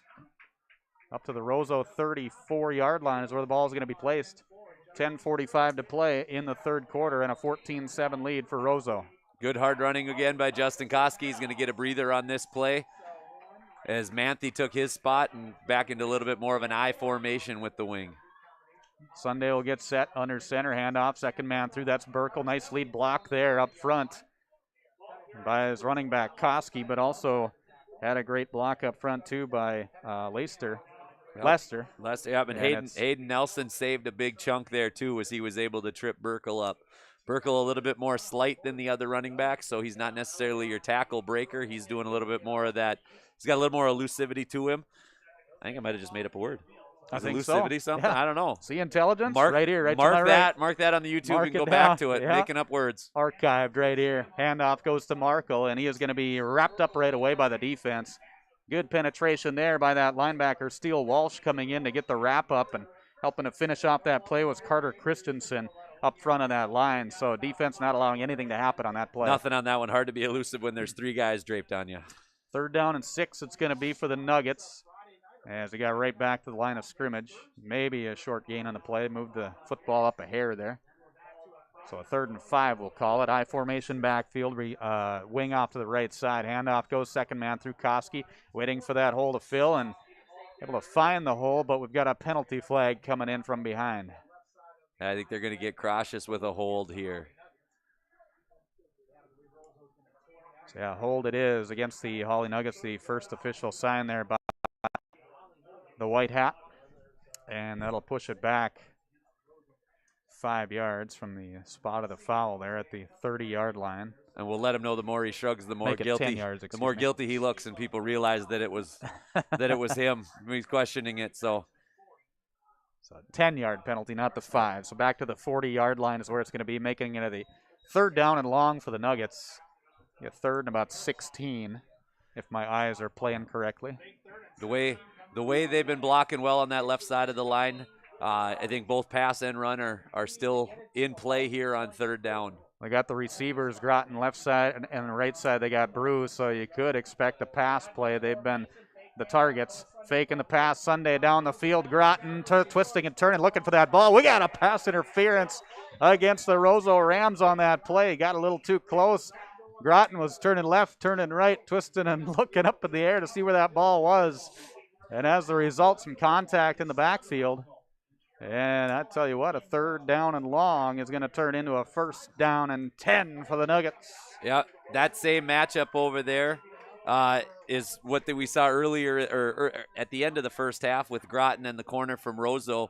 And a lot of those were short routes. This was a little bit of a pump and go, and I think that Sunday held on to the ball a little too long for Coach Schmidt's liking there, and yet still going to come out of plays. We've seen a couple, touchier off or defensive pass interference penalties here, but this one to the benefit of the Nuggets, balancing out one from the first drive that really benefited Roseau. And actually, they did have that 3rd and 16, so 1 yard short on a 15-yard penalty. It's going to be a handoff to Koski, and he is going to push his way forward. He only needed 1 for the 1st down. That was a 3rd and 1, not the 1st and 10 that I initially said there, as they still needed the extra yard on a 15-yard penalty. So, but regardless, he got 8 yards. They only needed 1. 1st down and 10 for the Nuggets. Keep on marching here 3 minutes into the 3rd quarter as they trail 14-7 on yourliveevent.com. Another great set of blocks by the left side of the offensive line, and Koski still running hard. Burkle's going to come out, and we're going to see Koski come back into the ball game. And the man in front of him is Blake Manthe now in that I formation set.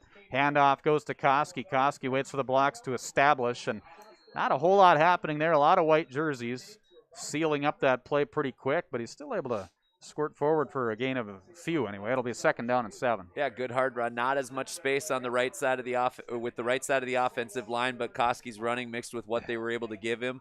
Got him a few yards, get him into 2nd and manageable type situation, and keep the defense honest so they can't continue to key on the left side. Line gets set. Sunday under center, I formation backfield again. Handoff goes, 2nd man through. Koski powering his way forward again. He's up to about the 6-yard line is where he's going to be stopped. And I think he's going to be a little bit short. It'll make it a 3rd down and maybe 2. Be a long 1 if it is that. But we'll call it 3rd down and 2 it'll be with 7:45 to play in the 3rd quarter. So the Nuggets getting some good yardage, moving the football. That time they got a really good push out of Connor Ryland at his right tackle position, and I'm not seeing who is right guard. I think it might be Lester there, and they were able to get a good push for Koski. Koski handoff. He's going to get bumped right away and then able to back his way forward. And I think it is. It's going to be enough for the 1st down. He needed a couple. He got just over 2, about 2.5, 3 yards. And in front of the 5-yard line up to the 3 is where that ball is going to be placed. Nuggets have had possession this entire 3rd quarter. We're almost 5 minutes into the 3rd quarter. 7:15 to play.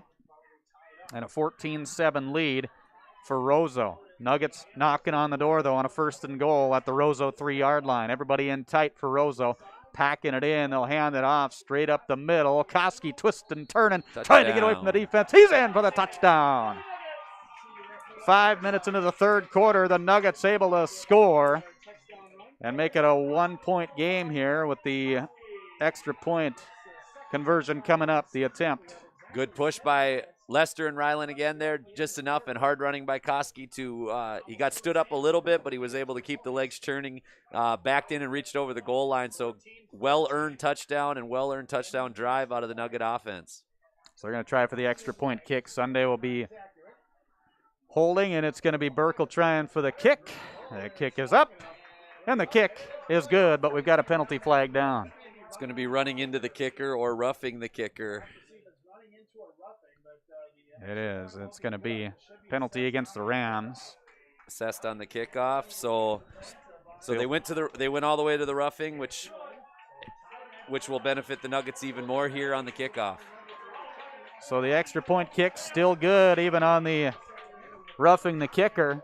Able to keep his composure and tie this ball game at 14 with 7 minutes to play in the third quarter. Community Co-op scoreboard. It's a tie game between the Nuggets and the Rams on yourliveevent.com.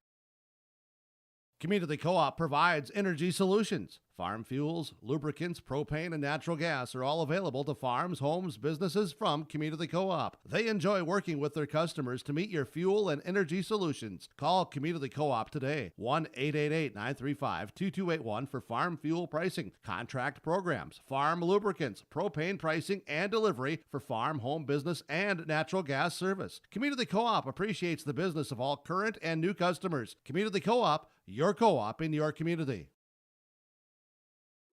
Back here at Dale Scholarwood Athletic Field, it is the Nuggets kicking this one off, and as you can see, they are placing that ball just a little bit forward compared to they normally do, 15 yards forward, in fact, into Roseau territory at their 45-yard line, normally placed at their own 40. So shows how that penalty effect on the roughing the kicker. Back to kick is going to be Sam Burkle, and he will boot this one away. A long shot there, just over the head, doing a little limbo. Was Walsh.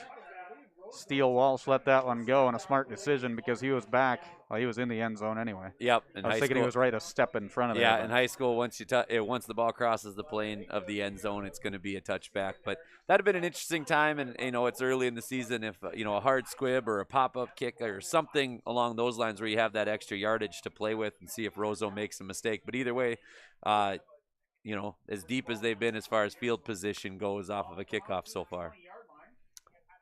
Same defense here for the Nuggets. Their starter was Crocious as a linebacker, but Sam Helgeson has come in at an inside linebacker, otherwise the same starting lineup that we've seen here tonight. Actually, Crocious just shifted over to the other side, and Hegna came out from that linebacker spot. So we'll get set defensively. Again, that front line, Ethan Magnuson, Alex Skink, Wyatt Dunham, and Joey Ockery. They got a shotgun formation. Handoff is going to go to Walsh. And Walsh is able to push his way forward for a short gain on the play, but it was a good job by that front line again to get a good surge against the Roseau offensive line. And really, Nathan, these guys match up pretty well up front. Yeah, it's been a pretty balanced game. Each team, has had spurts where they have taken advantage of the other, but it's been, they've been battling back. And Scales, I think, in the last few drives have tilted towards the Nuggets' defensive line in that D-line, O-line matchup. So Hawley needs to keep building off of that and get the football back for the offense to chew up a little bit more clock. Mentioned Crocious and Helgeson as the two inside linebackers, Bryant Carlisle and Blake Manthe, the two outside linebackers, with the two cornerbacks, Sam Burkle and Caden Murphy, and their safety, Justin Koski, for Hawley. And Roseau going to take a timeout. They need to talk some things over. A little miscommunication on the offensive side. We're tied at 14 on your Community Co-op scoreboard. 6:10 to play in the third quarter. Live from Hawley tonight on yourliveevent.com. It's the Nuggets hosting the Rams. Thinking about your financial future can get to be complicated. At Bighorn LLC, they simplify this with a step-by-step process that's easy to understand. Call Kurt Fillion at Bighorn to set up an appointment soon. 218-689-6880. He makes the planning process seem much less stressful while giving you tips and advice that line up with your goals. Retirement plans, investment strategies, financial protection, Medicare plans, they do it all at Bighorn. With office locations in Bemidji, Monaga, and Hawley. Call 218-689-6880 and book your appointment soon. Securities offered through LPL Financial, member FINRA and SIPC. Shotgun formation, back to pass. Dunham out of the timeout. He'll roll and pass right side, and Walsh couldn't hang on to it. He almost was able to pull it in there, but A shot that went right into the numbers, and I think credit the defense on that one too, Nathan. They did a nice job of getting in his way and forcing maybe a tough catch for the Roseau Rams. Yeah, I'm not sure if Manthe got a fingertip on it or not, but he was out there in underneath coverage and had an opportunity to bat it down, at least to distract a little bit there as he was in his spot. And had the ball been brought in, there wasn't going to be much room to go as the corner over there. It was Burkle had him pretty walled in as well. Same formation here for the Roseau Rams, spreading out that Nugget defense with the 4-man front. Shotgun formation, looking left. He'll toss it to Walsh. Walsh is going to be wrapped up right away. Great wrap up by Helgeson and finished off on the play by Caden Murphy. The 1-2 punch for the Nuggets. Yeah, a little tunnel screen there is what it looked like to me was supposed to develop, and good job by Helgeson to read the play. Got there with the initial stick, and Murphy came over to help finish him off. He snuck right in there, did a great job. It is sneaky. So Carson Brew will come into the game as a defensive back for the Hawley Nuggets. And we're also going to see come into the game here Lance Weiss as a defensive end. So he'll get a chance to see some time here in this third quarter of play with 5:24 to play. Shotgun formation. Oh, they're going for the punt, excuse me. Punt is on the way, and this one is going to be booted right side, and it's not going to be taken by the Nuggets. It's going to take a Rams bounce and roll to the 39-yard line on that 4th down play. So Nuggets will take over at their own 39-yard line. In fact, they're going to place at the nose of the football at the 40. And the Nuggets will have it as we're tied at 14. If Mike Martin ever taught me anything about officials, if there's a yard line to set it on, that's where they're going to put it. So there's all sorts of life lessons taught by former principal Mike Martin, but that might be the one I've taken to heart the most. Right there, right on the line. Right on the line. You get an opportunity right on the line. Straightest lines in high school football right here at the Hawley High School. Uh-oh. You might have just made an enemy in John Otto. Uh-oh. Well, sorry, John. Sorry, John. Maybe next time. Yeah. Nuggets have it at their own 40-yard line. 5:12 to play in the third quarter as we are tied. Pitch out right side, Burkle. Lead blocks being executed there by the Nuggets, and then a wrap-up by the Rams. As the pressure put on by their defense, that was 63 Dylan Johnson, a sophomore, coming over there, getting a nice wrap-up and getting a stop after a short gain of 2 for the Nuggets. A lot of running for not a lot of yardage there. 3 lead blockers out there. As Burkle was able to carve out a few, but does put the wide side of the field to the left, which has been where the Nuggets have found most of their success here. So 2nd down and 8 at the 42-yard line, under center Sunday. Wing off left. Everybody packed in pretty tight here for the Nuggets in the backfield. We got a penalty flag coming in. Got a little bit of movement up front. We got Aberdeen, South Dakota checking in here as we're getting positive comments out of the old number 14, Jacob Vetter.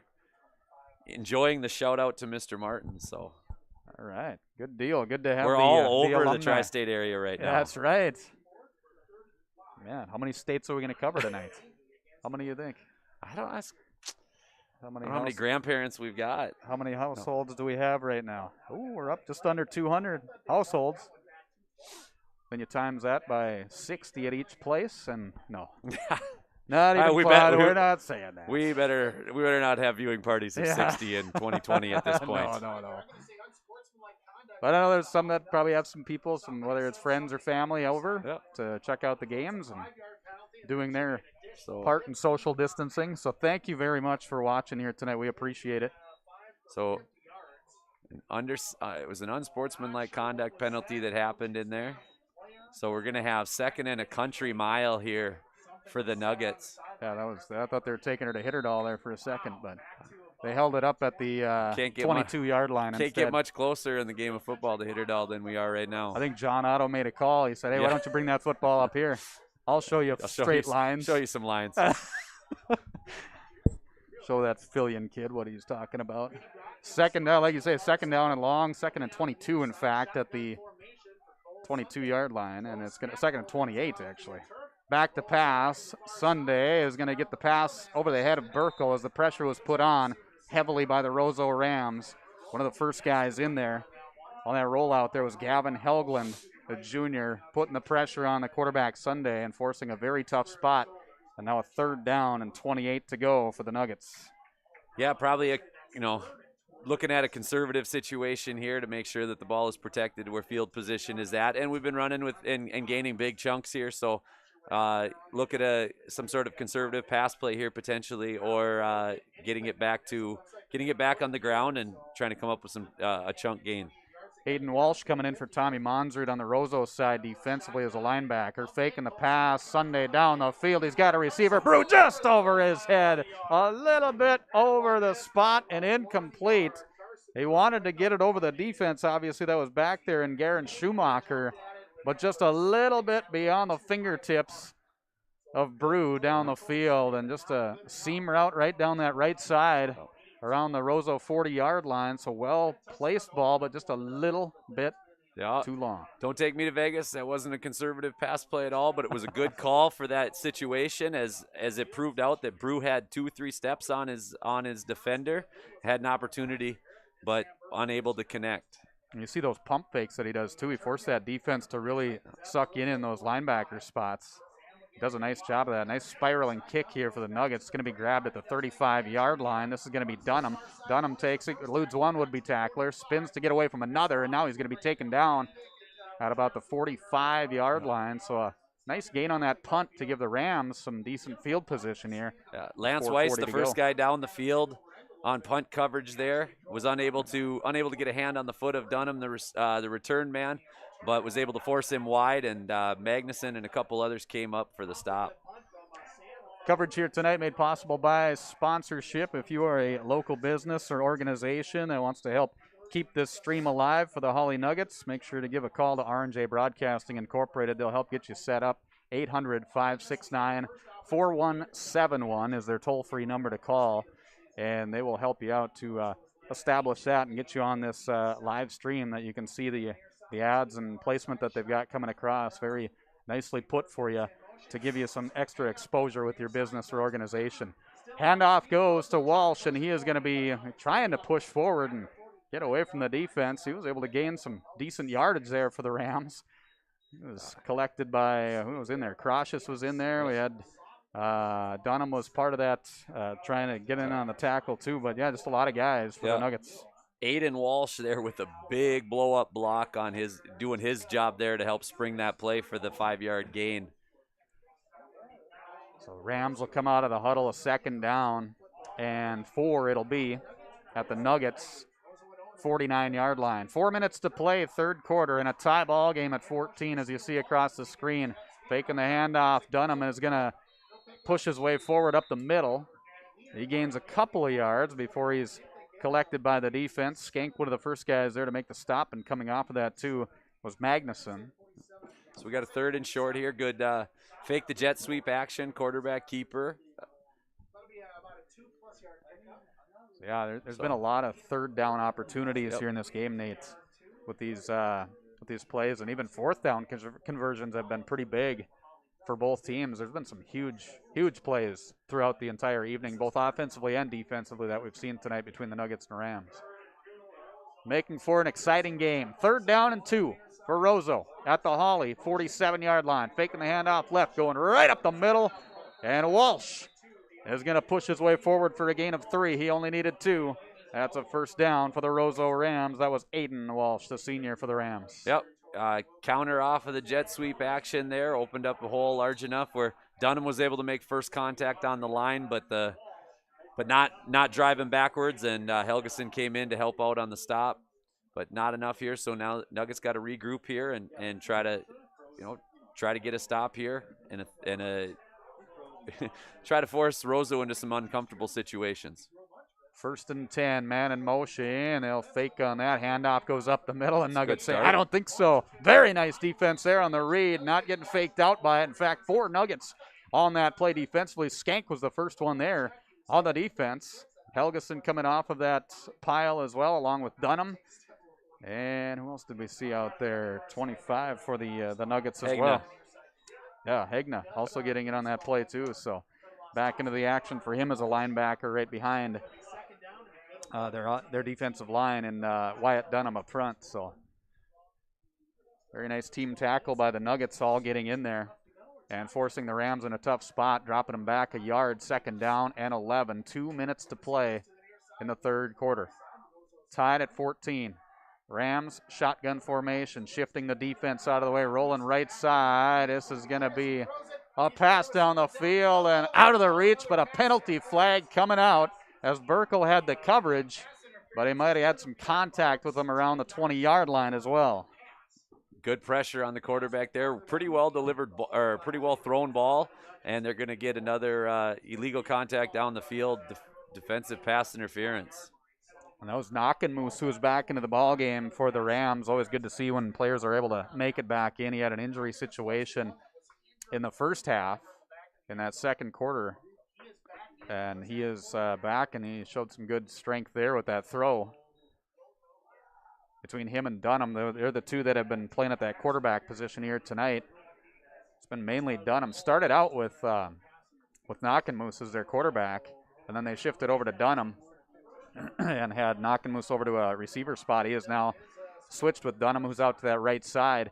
Shotgun formation, handoff goes up to Walsh, and Walsh is going to be tackled after a short gain on the play for the Rams, but they keep on hold on to possession here, 2nd down and 7. Another positive first down play. I mean, it's a short gain, but that's what you need to do defensively here is keep them in 2nd and long and make a play here, shut down the run game or deflect a pass, something here to keep things positive, even though Roseau's churning a little bit. But this would be a great time for a turnover. 2nd down and 7, 1:05 to play 3rd quarter.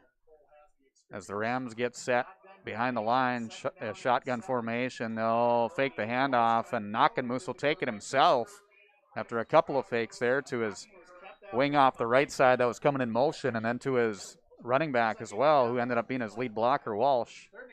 And he'll gain about 5 yards on the play. It'll make it a 3rd down and 3 now for the Rams. Roseau's doing a good job here. They're running hard and they're falling forward, and that's where they're finding those 2-3 extra yards on each play.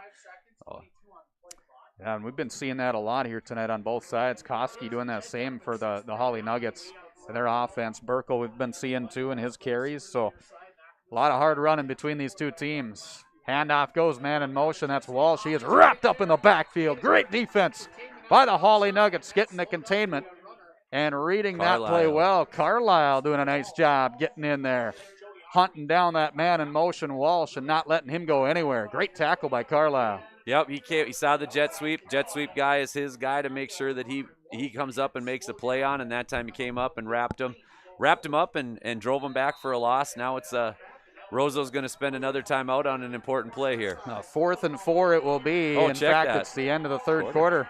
End of the third quarter, and it'll be a 4th and 4 as we enter the quarter number 4 in this ball game tonight. It's a 14-14 tie between Hawley and Roseau on yourliveevent.com with R&J Broadcasting Incorporated.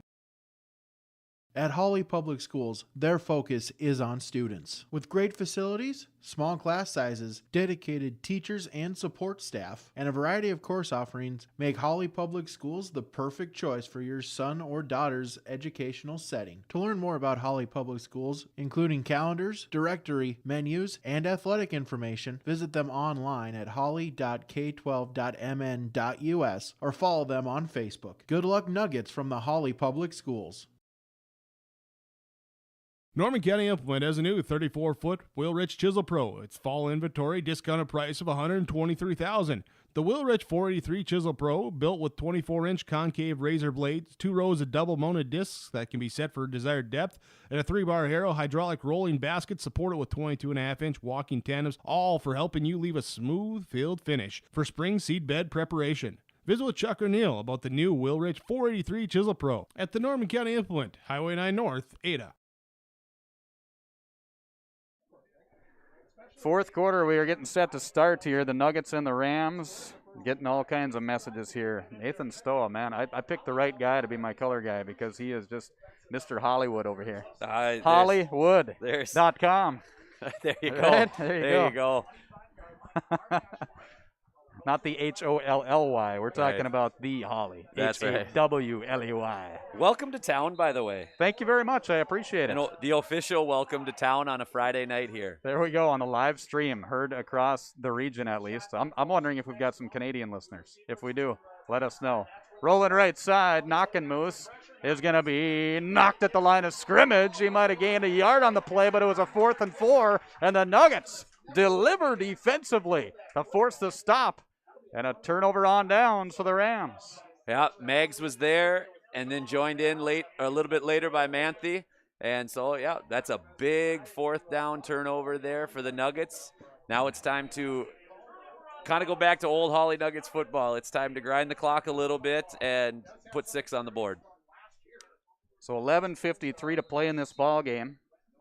Nuggets take over, like you say. It's going to be at the 23-yard line is where that ball is going to be placed. Sunday will be under center, I formation backfield, wing off to the left. Handoff goes, second man through, Burkle, almost untouched, up to the 40. Stiff arms to get him out of the way, all the way up to the 46-yard line. Holy cow, get out of my way, says Burkle. I got a first down to make. I'll take your 3 yards in a cloud of dust, and I'm gonna put a little smoke to it there. Nice job by Burkle, and then the stiff arm at the end showing a little bit of ferocity, hard running. Big gain, momentum grabber here. So I know he wanted the touchdown instead of the first down, obviously, but the Rams were not going to let that happen so easily. First down and 10, though, the Nuggets will take that as they get it closer to midfield at their own 46-yard line. And the handoff goes. Burkle once again, straight up the middle. He's carrying guys with him beyond the first down marker. A gain of 12 and up to the 41-yard line. That's another Nugget first down. That Rylan Lester and then Crocious at center, that right side of the line did their job on that play. Really opened up a hole. They're coming along here and showing improvement as this game goes on. Absolutely are. It doesn't look like they're missing a beat either. A lot of times in that first week, you might see a little bit of lagging at the end of the game, might be a little bit tired, but these guys, it doesn't look like they're tired out at all. High formation backfield, the adrenaline pumping for the Nuggets. Handoff left side, powering his way forward is Koski. Off his front end blocks there by Dunham. And also we had Caden Murphy from Lester the wing spot there as well. So some good blocks on that offensive line once again. They are getting off the ball, pushing these guys forward. A gain of 3, second down and 7. It's going to be for the Nuggets. 10:40 to play in the fourth quarter. It's a 14-14 tie here on yourliveevent.com. Live video stream along with the play-by-play. So you can see who's all out there and hear about all these players that you look forward to watching each week. And we got them stepping into the back door there. The door was open, but hey, that's still illegal. That's trespassing. A little bit of a hard count there for Sunday. They haven't gone on 2 very often, but that was a good time to do it. Now you're going to find yourself in second and short situation with that extra 5 yards here, which opens up the playbook for Coach Schmidt a little bit. That was Gavin Helglen stepping across there, obviously they're excited. They're ready to go. Just a few steps too many to come across there before he can get back in time. Second down and 2. It's going to be as the result as the Nuggets stayed in place. I formation backfield, wing off to the left side. Handoff goes, second man through Koski. Looked like he was going to be stopped at the line of scrimmage and refused to give up there and chugging those feet.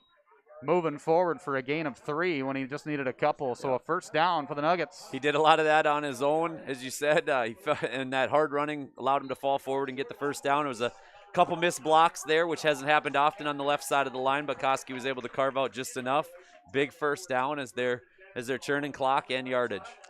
Roseau 30-yard line was where the ball's at. Split backs in the backfield. Handoff Burkle straight up the middle. Bounces. He's open. He's down the field. Touchdown Nuggets. The Hawley Nuggets a 30-yard touchdown run on a huge gaping hole to that right side for Hawley, and able to score to make it the Nuggets' first lead of the ball game. Big hole provided by the right side of that offensive line. Again, showing that improvement where we weren't seeing the bigger chunk plays coming out of the right side early in the game. We're seeing them now, and Burkle's hitting that hole with a little extra gas than we saw maybe last year. He's using that experience that he was able to gain late in the year carrying the football, and we're seeing a different runner here in week 1. Looks like he's gained his second wind here, maybe third wind here in the fourth quarter. Kick is on the way, and the boot is there too. Holy cow. Burkle knocks it through like there's nothing to it. Makes it a 21-14 lead for the Hawley Nuggets on your community co-op scoreboard. Nuggets take their first lead of the ball game, and we've got 9:46 to play in an exciting game in the first 2020 regular season football action for the Hawley Nuggets hosting the Roseau Rams tonight. At Hawley Public Schools, their focus is on students. With over 950 students, the Hawley Public Schools strive to provide a personalized learning experience for each and every one of their students to be the best that they can be. The lessons taught at Hawley Public Schools will stay with students not just throughout their academic career, but through adulthood as well. For more information about the Hawley Public Schools, visit them online at hawley.k12.mn.us or like them on Facebook at Hawley Nuggets. Good luck, Nuggets, from the Hawley Public Schools. Well, an exciting way to finish it off. They're on a 30-yard touchdown run by Sam Burkle, one of the 17 juniors on the roster list for the Hawley Nuggets this year. A junior-dominated team, 41 on the roster list. For Hawley, 10 seniors and the remainder sophomores. As the boot is away, Burkle will line this one out. It'll bounce at the 20 and roll to the 12-yard line where it's picked up by Dunham. Dunham takes it left side all the way across the other side of the field. Great coverage by the special teams. That was Lance Weiss coming up with a solo tackle for the Nuggets special teams. Another one of those juniors, but one that didn't see a ton of as much action as some of the others did last year. But again, coming up in big special teams plays. He was the first man down the field and had a shot at the punt return a little bit back in the third quarter, and now doing it again on kickoff coverage. There we go. That was a great play. And like you said early in the broadcast here, Nate, the fact that special teams is a lot of times overlooked. I mean, it's something that you don't realize how important field position is. You don't realize how important just the fundamentals of getting down the field, keeping your lanes, and wrapping up on those plays. And Lance did just that right there. Absolutely. And it's another one of those where the coaching staff here, the Nuggets, has done a lot. They use a lot of underclassmen and guys that don't see a ton of reps in those special team situations so that they can gain experience. Airing this one out. Oh, it's going to be short. That's going to be intercepted by Koski at the 50-yard line. A duck that aired out for the Roseau Rams. I don't know if it slipped off Dunham's hand or what happened there, but regardless, he was trying to knock that one out, and Koski said, I'll take that at the 50-yard line. Momentum on the Nuggets side, and they'll have it in Roseau territory at the 46. Yeah, that one was either going to be picked by Koski or picked by Burkle, as both of them had good coverage in that situation, and the ball was severely underthrown. So good job by the Nuggets. Now they turn them over, and now we're back to clock churning time here with the 7-point lead. As you can see on the screen, 9:30 to play in this ball game, a 21-14 lead for the Hawley Nuggets. And they'll try and add to that with this offensive series and keep this momentum alive in this first action of the 2020 season. Handoff goes up the middle. Short gain of about 1. It'll be taken down at the 45-yard line. And that'll result in a second down and 9 here for the Nuggets. That was Carter Christensen in there making a pile and making it hard in there for the whole lineman of the Nuggets. So good play, good stout play by the big fella inside for Roseau. Kurt Fillion with the broadcast tonight, along with Nathan Stoa, Tommy Crompton, manning the camera here tonight, doing a great job of that for us as well. And Whitney Pittman, I appreciate her help to get us all set up and train us in. Big hole right up the middle again. This time Koski getting the gainer up to the 26-yard line. And you can see the emotion on the Nuggets side. They are excited here tonight in their home opener of the year. You know, a little fist pump there out of Coach Nats on that one, but it wasn't necessarily the big chunk gain. It probably was a little bit of that hole being open, but it was Koski lowering his shoulder and bringing the contact to the safety, I think, that got the head coach a little bit excited there. Seeing that hard running and watching his guys get a little bit of that positive emotion back after a rough season last year. They step up to that line so confident, too. It's fun to see that. Cautious with the snap to his quarterback Sunday. Handoff goes to Burkle, and he is knocked pretty hard there by the Roseau Rams defense. But not until he gets about a 3-yard gain on the play up to the 23 is where that ball is going to be placed. Yeah, Burkle's hurting a little bit after that one. He got hit pretty good on the hand as both legs were wrapped up, and the second man came through to finish him off. Probably a little frustration, too, with the Rams, giving up that interception and giving up that momentum even more that the Nuggets already had on that 30-yard touchdown run by Burkle on the previous offensive series. Split backs in the backfield here, and we got about 3 guys moving. I think Roseau went first, but we'll see. Yeah, it does look like Roseau went first, and that's what got Caden Murphy to move. But No, we Nuggets, saw it yeah, they got differently. back. Must have been Murph first. So a little jolt, and maybe that's what got the defense moving too for Roseau. You see that happen. Sometimes it's just a quick little movement on the offensive side that you don't always see. And then the defense are the ones that really react to it because they see somebody moving and they're starting to come. We will see the Nuggets bring in Blake Manthe back into the ball game, coming from the sidelines. Sunday given the call, I formation backfield. Koski behind him. Or excuse me, that's Burkle. Burkle handoff, they get it to Burkle. Shifts around the right side. He's going to be pushed out of bounds at about the 6-yard line is where it's going to be with 7:27 to play in the ball game. Good kick out block there on the left side of the line. I think it was Magnuson that took care of his guy. Good down block in there, it appeared to be. I think that was Dunham. So, and Burkle putting his foot on the gas pedal. So first and goal it'll be from the 7 is where it's going to be placed. They'll place it at the 7. First and goal, I formation, Sunday under center. 21-14 lead for the Nuggets, trying to add to it, and it's almost in. I think he got taken down at the 1-yard line, did Burkle. But again, leaning forward and almost able to push his way through. The stop made by the Rams right at the last moment there by Aiden Walsh. So that'll result in a second and goal, but it's at the Roseau 1-yard line. Sam just short here. Now looks like we're going with a little bit bigger backfield. Koski subbing in for Burkle. So Koski and Manthe in the backfield. It'll be Murphy at the wing. So come out of the huddle here. At the play clock here at the field, too. That Brand was just new. installed. Brand new. First time, first efforts tonight. Good to see that. So easy to see how much time they've got. And the handoff goes up the middle. And we got a touchdown for the Nuggets. Yeah, Koski with the plunge. Line created the hole there. Went right over the top of Crocious and Dunham. And gives a little bit more breathing room here for the Nuggets as they look to break that 10-game skid. Another nice run there by Koski. Straight up the gut. 6:40 to play in the game now. And the extra point attempt will be coming up for the Hawley Nuggets. Sunday will hold. And the kick is up, and the kick is going to be off the right side, just in. Snuck it just inside the right upright. And that will be good to make it a community co-op scoreboard. Hawley 28, Roseau 14 on yourliveevent.com. Broadcasting tonight from Dale Scalleroot Athletic Field. It's the Nuggets leading the Rams, and we're back with more in this fourth quarter of play right after this. There's no way to count the number of sandwiches you've packed over the years. Hard to imagine this day would come. Yeah, there's still the same fields, the same roads, the same hard work. But now they're in someone else's hands. And you couldn't be more proud of who you're handing the farm to.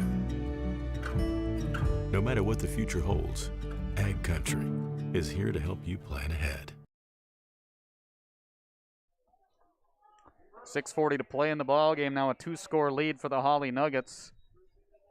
A little slower start there for the Nuggets to get it going, but now they have really found their groove here tonight, and they are utilizing this momentum they've got on their side, especially this fourth quarter of play, especially, but second half they've really come together as a team, got things figured out there at halftime, and have put together a really nice final 2 quarters here in their home opener. Burkle will boot it away. Nice booming kick back to the 5-yard line where it's going to be taken by Knockenmoose. Knockenmoose up the middle. He's going to be tackled at right around the 20-yard line, so about a 15-yard gain on the return. Ethan Anderson on the coverage. First man there. Mr. Hegna got down there. He might have taken the worst end of that collision there, but it did change the returner's direction right into Ethan Anderson, who was able to wrap him up around the ankles. So Roseau backed up a little bit here on the 20, so good spot for the Nuggets to come up with another defensive stand and force Roseau to churn this clock in the process. Rams do have a couple timeouts left. Nuggets have all 3 of theirs remaining in this game, and the 2-score lead. Obviously, right now for the Nuggets, their big thing is just let this clock burn out, come up with the stops, expect some passes coming down the field to maintain some of that clock, even if it's an incomplete pass, so they can keep it rolling for the Rams with a lot of field they have to cover.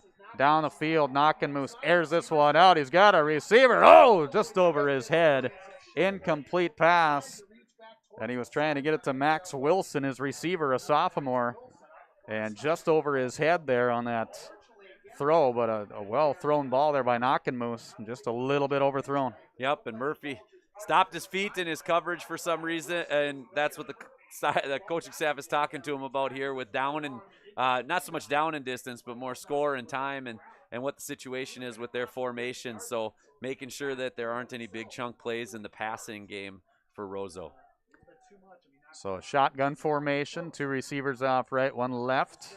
Back to pass, Knockenmoose dumps it out right side. Walsh cuts his way back into the middle. Got a couple of blockers there, but the Nuggets doing a nice job again of staying home.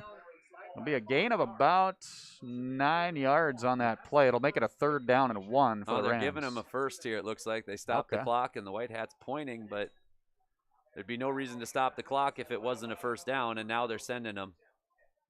I was going to say, it looks like it's a yard short. Yeah, I was unsure, but it was the official on the far side of the field blew the clock dead. So he was saying 1st down. White Hat believed We're not him. measuring. Go. Yep. Handoff goes to Walsh up the middle. I thought he was going to maybe keep it there, Knockenmoose, so I didn't want to say that he was going to hand it off right away, but Walsh did get the handoff, and he's taken down after a gain of about 4. Knockenmoose was in on about 2 yards of that. It looked like he still had the ball. But regardless, it's Walsh with the 4-yard gain to make it a 2nd down and 6. One defensive adjustment right now for Hawley is, he's Johnny Vetter's in the game right now at a linebacker position, and Carlisle, depending on formation and situation, has bounced back and forth between his outside linebacker position and a deeper safety spot. Shotgun formation, Knockenmoose looking down the field, airs it out high. Rainbow shot that's going to be in between a couple of receivers. I think they maybe thought that it was going to go into Koski's hands and stop their routes a little bit there at the end, right in between Walsh and Dunham. But an incomplete pass will result in a 3rd down and 6 here for the Rams. It will stop the clock for them. Magnuson 5:17 to go. Yeah, Magnuson and Skank with great pressure, and I think it was Skank that delivered a blow as Knockenmoose was ready to deliver the throw. Koski had his 2nd pick right there for him. If he played the ball a little bit differently, I think he got a little bit too far upfield for it. So, shotgun formation this time, 2 receivers left, 1 to the right side, with Walsh in the backfield right next to his quarterback. Knockenmoose. He'll roll left side, looking for his receiver. Pressure put on, and he dumps it off to Walsh. Able to keep his balance just enough to toss it over to Walsh. As the pressure was put on that side by Joey Ockery, he was almost able to get the sack in the backfield. And a heads-up play by Knockenmoose, just tossing it right to Walsh, who was right in front of him. Yeah, so great job by Ockery with the pressure. Good heady play by Knockenmoose to get that ball out and try to get a little bit of chunk yardage there, and real good job by Dunham in pursuit from his down lineman position to make his way over there and stop him short. So big 4th down here. A stop basically seals this one for Hawley unless there's some sort of catastrophic turnover. Yeah, he was able to gain a couple yards, gain 3 yards actually. 4th down and 7 it'll be for the Rams with 5 minutes to play. Airing this one out right side, and it's going to be caught at the 43-yard line and falling backwards to the 42. What a catch by the sophomore Max Wilson. Yep, big chunk gain there, so exactly what the Hawley didn't want. Burkle got kind of caught playing the man instead of, again, coming back and seeing the football, which is hard to do. It's a high school corner is one of the hardest positions to really master, especially in two-way football, so. And those passes, it looks like they're in slow motion. It goes so high in the air. Knockenmoose, this one's a dart this time, as he heard me say that, I guess. Slips through his hands and incomplete, as the coverage there as well by the Nuggets. Yeah, Manthe and then Burkle almost hauled in an interception there. Probably would have been out of bounds had he held on to it, but good job by Manthe in the flats. And Burkle coming in his corner position there over the top of that receiver. 2nd down and 10 it'll be for the Rams. 4:48 to play in the game. A 28-14 lead for Hawley on yourliveevent.com. Again, home games we will be streaming live for you with the audio play-by-play and color commentary for home football, volleyball, and also basketball. Color commentary just on the football. Very color. No. Yeah. Back to pass is going to be Knockenmoose. Fumbled it a little bit, but able to get it back, and now he's got nowhere to go. The coverage down the field as well by the Nuggets defensive backs, not letting the receivers get open. And Knockenmoose is going to be knocked out of bounds. Knockenmoose delivered the hit, but Carlisle did a good job of stringing that play out and staying home in his linebacker position. They're coming up and making the play as some early pressure on the mishandled snap there by Joey Acri. He ran about 20 yards and gained about 1, so it's going to be a 3rd down and 9. Still a great effort, though, by Knockenmoose, a kid who got knocked out of the game there in that first half, able to come back, which is always great to see when these young athletes get that opportunity to step back in. This one going to be fumbled again. Pressure put on. Nuggets not going to let that happen. They're not going to let him get away this time.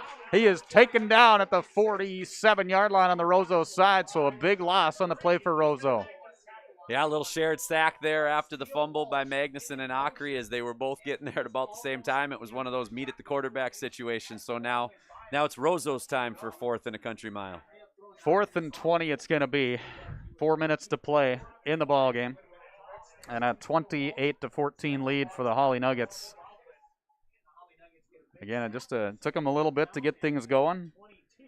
But once they got it going, they've really done a nice job of meshing together, both offensively and defensively here tonight. For the first game of the season, they've done some really nice things. Back to pass. This is Dunham this time. He's going to dump it out, and it's going to be grabbed by one of the linemen. An offensive lineman there, so we're going to have an illegal touching penalty there as they were setting up a screen play, but the pressure that was put on by Magnuson was too good to let the screen develop, and ended up in the breadbasket of 72, which is it's a little bit illegal, but I'm glad he held on to it and tried to churn her up and just try to fool a few people because he's not going to get a lot of opportunities to handle the football. I was going to say that right tackle is Carter Christensen for Roseau, and he was taking every opportunity on that play to, all right, I get an opportunity to knock some people around here. Yeah. Illegally. If he drops it, it doesn't help him anyway either, so might as well have a little moment there and haul that in and show the coaches that, maybe he can do it a little bit. Yeah, absolutely, yeah. The lineman hands just nice and soft. They grab that ball right in there. So turnover on downs it'll be a 1st and 10 at the Roseau 35-yard line. 3:34 to play in this game. Stay tuned after the game. We'll chat a little bit about this one, and we'll try and catch up with head coach Peter Natz as well, see if we can get him up to the booth and visit with him about this first game of the 2020 season and his thoughts. Coach's Corner program on 106.5 FM. You can catch the Hawley Nugget coaching staff every week, 9 o'clock that is. Handoff left side, Koski slipping away 1, slipping away from 2. And now it's going to take 4 or 5 guys to take him down at the 20-yard line. So a 15-yard gain there by Koski, and I think he did enough to stay inbounds. The clock will stop momentarily to move the chains. Yeah, I think he still stayed in bounds, so it should start up after they move the chains with 3:24 to play in the game. Yeah, that was one of those where it's advantageous. You want your running backs to keep fighting for extra yards, but you want to secure that football and you want to secure the clock still moving. So we'll see if he did officially or not. We haven't seen the. Yep, so he did go out of bounds in that situation, but secured the football, so. Handoff goes to Burkle. It got knocked there on his hands on the exchange between the quarterback Sunday and Burkle, and we've got a couple guys still fighting for that ball, and I think Roseau came up with it. They did. That was Walsh, Steele Walsh, coming up with that ball. All right, so there's the turnover we didn't want to see. Roseau's got a long ways to go here with 3:20 and have to put up 2 scores, but again, it puts more pressure on the defense when you would much rather just churn the clock. I like that name, Steele. Steele. Steele Walsh, he's a junior. Aiden Walsh, a senior for Roseau. 3:20 to play. In this fourth quarter, a 28-14 lead for the Hawley Nuggets here tonight. Again, thank you for tuning in. Getting a chance to watch some Hawley Nuggets football tonight. Again, they'll have their next home game coming up. That will be on Thursday, October 15th, a 5 o'clock game against the Barnesville Trojans. Pass in the middle. Big stick there by the defense. Welcome to varsity football, Johnny Vetter. Big stick from the sophomore at his linebacker position on that crossing route. Welcome the sophomore from Roseau, Max Wilson, to Hawley tonight. He said, "Welcome to Hollywood." On a big stick there coming up. That was a nice wrap-up. That was a great tackle. Great form tackle by Vetter. Inside linebacker playing here for the Nuggets tonight. Yeah, I'm going to give his short-term cross-country coach all the credit on that one, so I'm just going to. It's got to be that running you've been Yeah, putting it him must through. be. If he wouldn't have been able to run a few 5Ks, I'm not sure that stick was going to happen. Shotgun formation. Pressure put on by Magnuson again.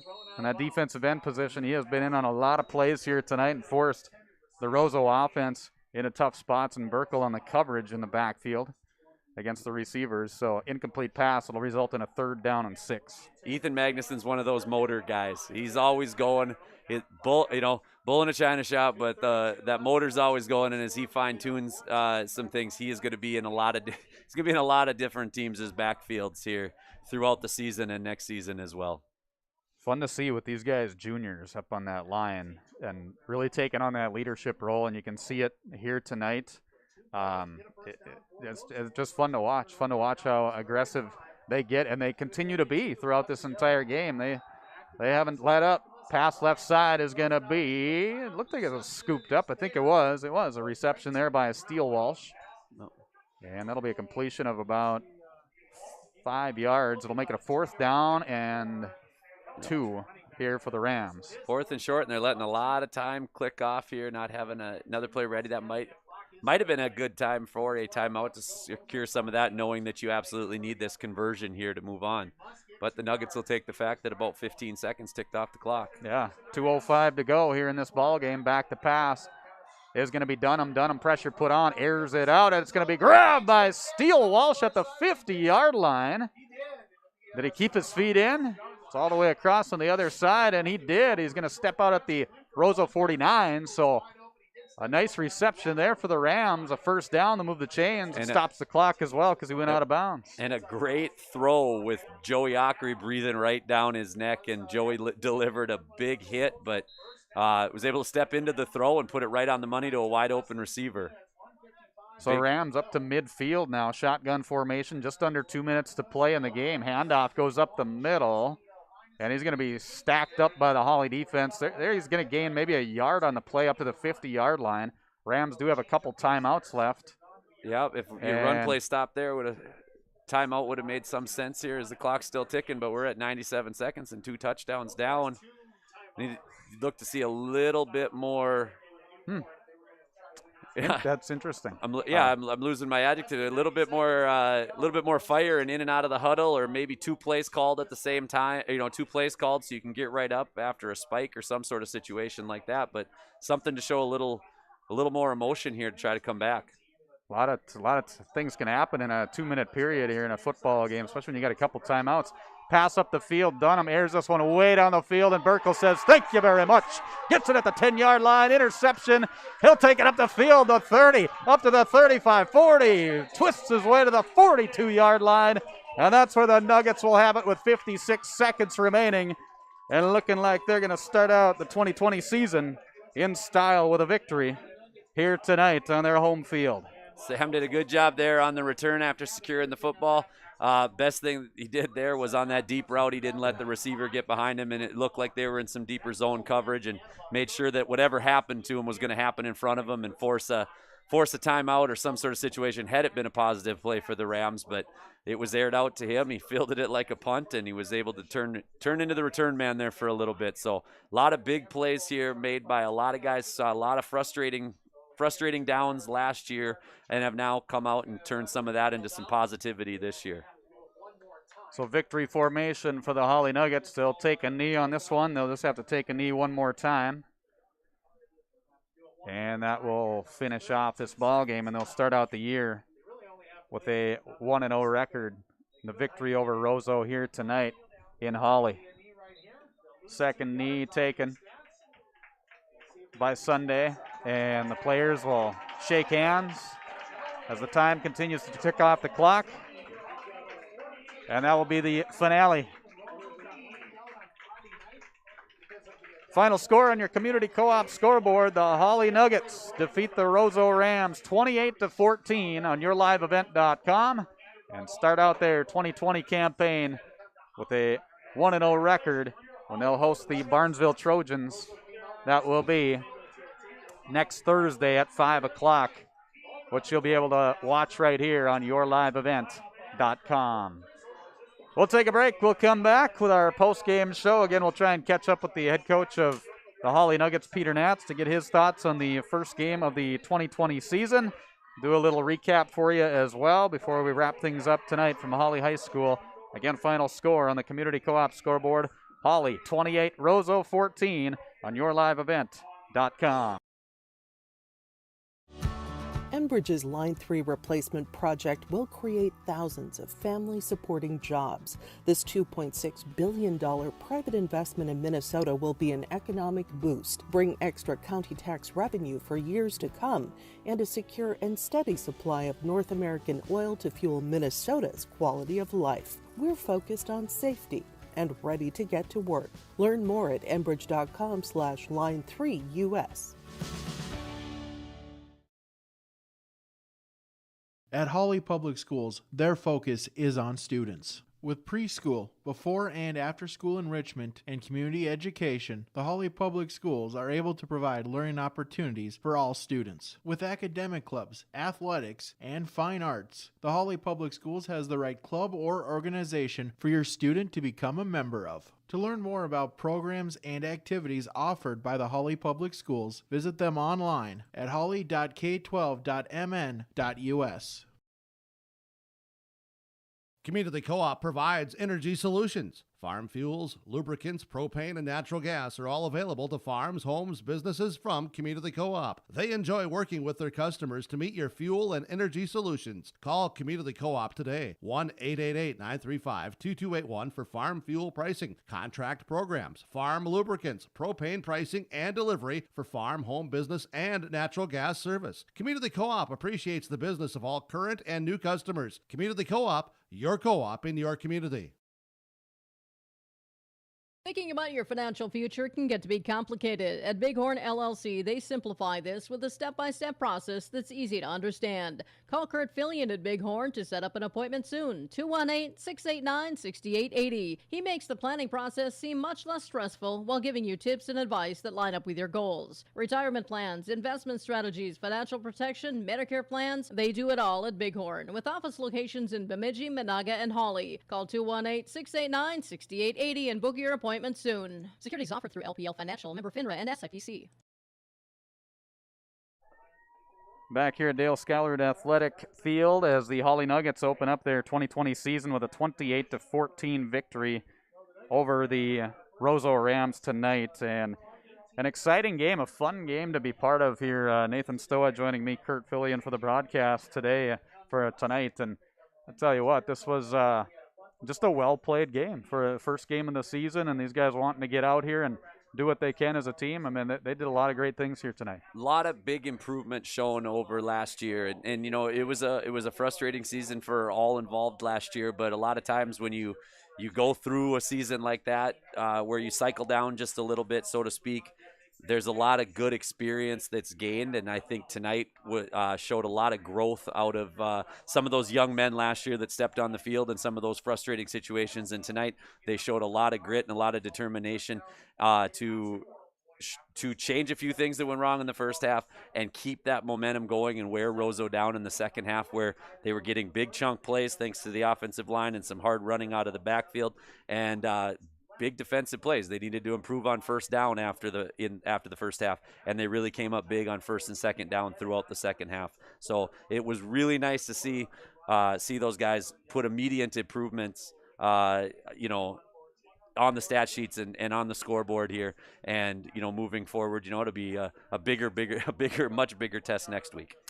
And it looked like they're having fun out there too. I mean, they never let up when these guys were, when they could have hung their heads in some of those situations, especially early on in the game. That was one thing that really impressed me. These guys just kept on going. They didn't care about the last play, and they just kept pushing forward and doing nice things tonight. Yeah, short memory, and I thought they did. I thought they brought a lot of juice there, and I thought especially in the second half where you just started to see things that you hadn't seen, previously. And, just that success building upon success. So very, very, very good for those guys. Like I said, coming off of some frustrations, but really, grinding and improving and showing that here right away in week 1. 28-14, Hawley over Roseau tonight in football action. We'll take another break. We'll come back and we'll catch up with Peter Knapp's, head coach of the Hawley Nuggets, as they get the victory here tonight and start their season with a 1-0 record. We're back with more on our post-game show right after this. At Hawley Public Schools, their focus is on students. With great facilities, small class sizes, dedicated teachers and support staff, and a variety of course offerings, make Hawley Public Schools the perfect choice for your son or daughter's educational setting. To learn more about Hawley Public Schools, including calendars, directory, menus, and athletic information, visit them online at hawley.k12.mn.us or follow them on Facebook. Good luck, Nuggets from the Hawley Public Schools. Norman County Implement has a new 34-foot Wheelwright Chisel Pro. Its fall inventory discounted price of $123,000. The Wheelwright 483 Chisel Pro, built with 24-inch concave razor blades, 2 rows of double-mounted discs that can be set for desired depth, and a 3-bar harrow hydraulic rolling basket supported with 22.5-inch walking tandems, all for helping you leave a smooth filled finish for spring seed bed preparation. Visit with Chuck O'Neill about the new Wheelwright 483 Chisel Pro at the Norman County Implement, Highway 9 North, Ada.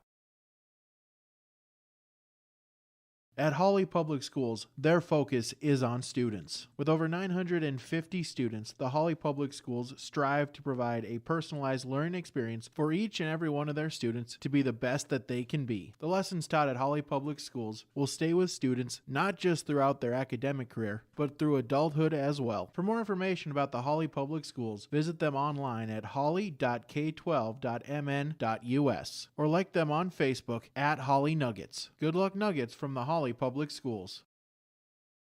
Back here in our post-game show as the Nuggets get the victory over Roseau 28-14 on yourliveevent.com.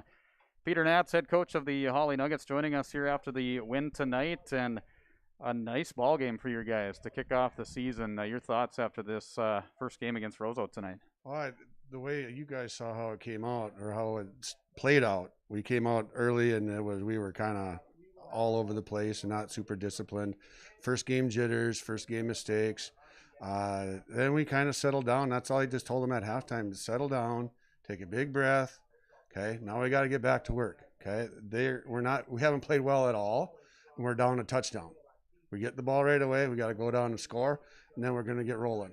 Our offensive line turned the corner, really started getting things done up front, and our backs ran their tails off tonight. The effort that they showed tonight and what they did, it was unbelievable, and they're gassed, and they should be. And that these kids earned it tonight. They earned it all in the second half. They got all the garbage out of the way in the first half, Yeah. And then they just let her go in the second half, and we had fun in the second half too. We could tell that our kids really were starting to enjoy it instead of wondering if they're going to make a mistake or whatever. And they just played ball and had a good time. That was the thing I noticed, too, that really stood out for you guys in that second half of play was the confidence level. I mean, they came out, and it looked like they weren't gassed at all here tonight. I mean, they kept playing hard-nosed football all night long, up front in the backfield, like you say, everybody that stepped on the field. Yeah, and the football is the ultimate team game, and tonight was a collective effort from all 3 levels of defense, all 3 levels of offense, and we needed that. The Hawley Nuggets needed that win tonight just to get back on track. And these kids developed a lot of confidence tonight, and we're going to need that, and we're going to need to improve a lot more coming up for next week too. It seemed like they meshed together, like you say, in those first 2 quarters of play. It maybe a little helter-skelter at times, but after that, you could really see when they started to mesh together, it was almost like everybody was just on the same page. They knew where they were supposed to go. They read well. The other thing we talked about during the broadcast was the fact that people overlooked the special teams a lot, and you guys did such a great job of containing on those, reading really well and wrapping up and doing what they needed to do on special teams to force Roseau into tough spots and worse field position. And we were very pleased with that. The special teams, it doesn't always get a lot of attention, but we've got some really good athletes, and we've got disciplined kids. And we talked about it beforehand, before the game, you and I. It's our kids. got a lot of experience last year as sophomores. They took their lumps and they got the crap beat out of them a lot. And this is one of the results of what that experience gave them. And they took their lumps in the first half again tonight, but they're able to turn it around and get that communication back and start developing a little bit of character, a little bit of unity, and a lot of helping back and forth with one another. And this is a game, too, where it would be so tough to pick one player of the game or star of the game or anything like that, because really all of them did their role, and it was so balanced. I mean, between your quarterback, your running backs, everybody up on the line, it's like everybody had a moment, it seemed like, here tonight. Yeah, and our backs had a great night. It wasn't without the help of the offensive line, obviously.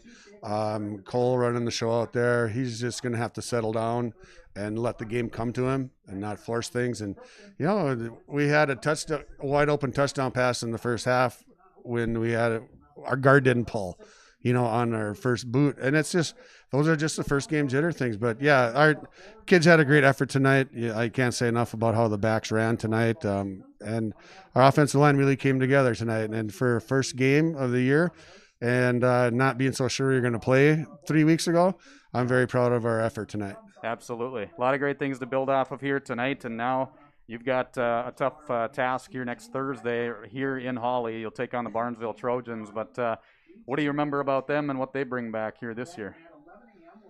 Oh, Adam Tonsfeld and whatever he wants to do with the ball.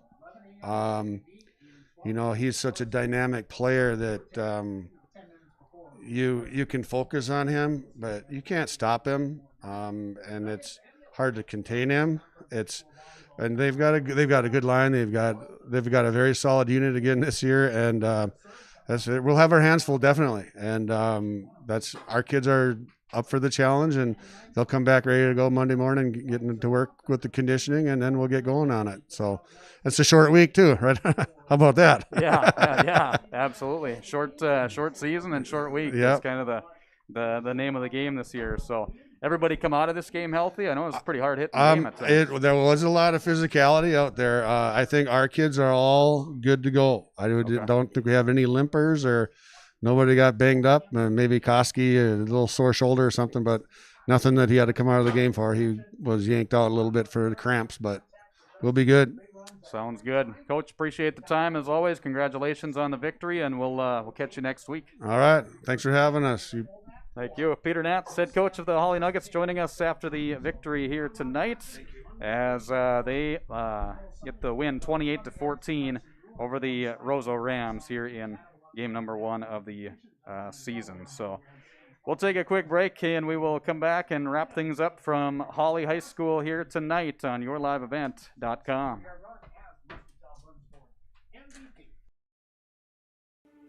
There's no way to count the number of sandwiches you've packed over the years. Hard to imagine this day would come. Yeah, there's still the same fields, the same roads, the same hard work. But now they're in someone else's hands. And you couldn't be more proud of who you're handing the farm to. No matter what the future holds, Ag Country is here to help you plan ahead. Back here at Dale Schuyler Athletic Field to wrap things up tonight. Again, the Nuggets get the victory 28-14 and improve to 1-0. They'll have the Barnesville Trojans next week.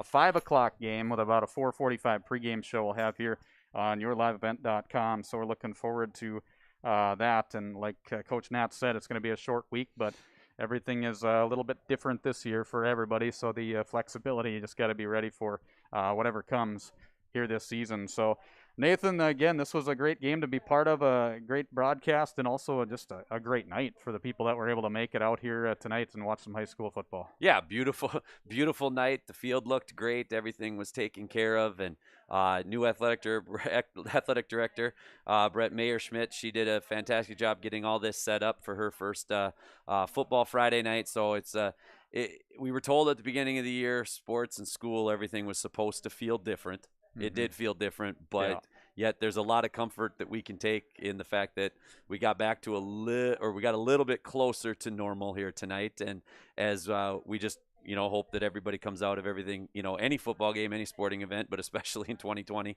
We just want everybody to come out safe and healthy, and let us keep coming back week after week.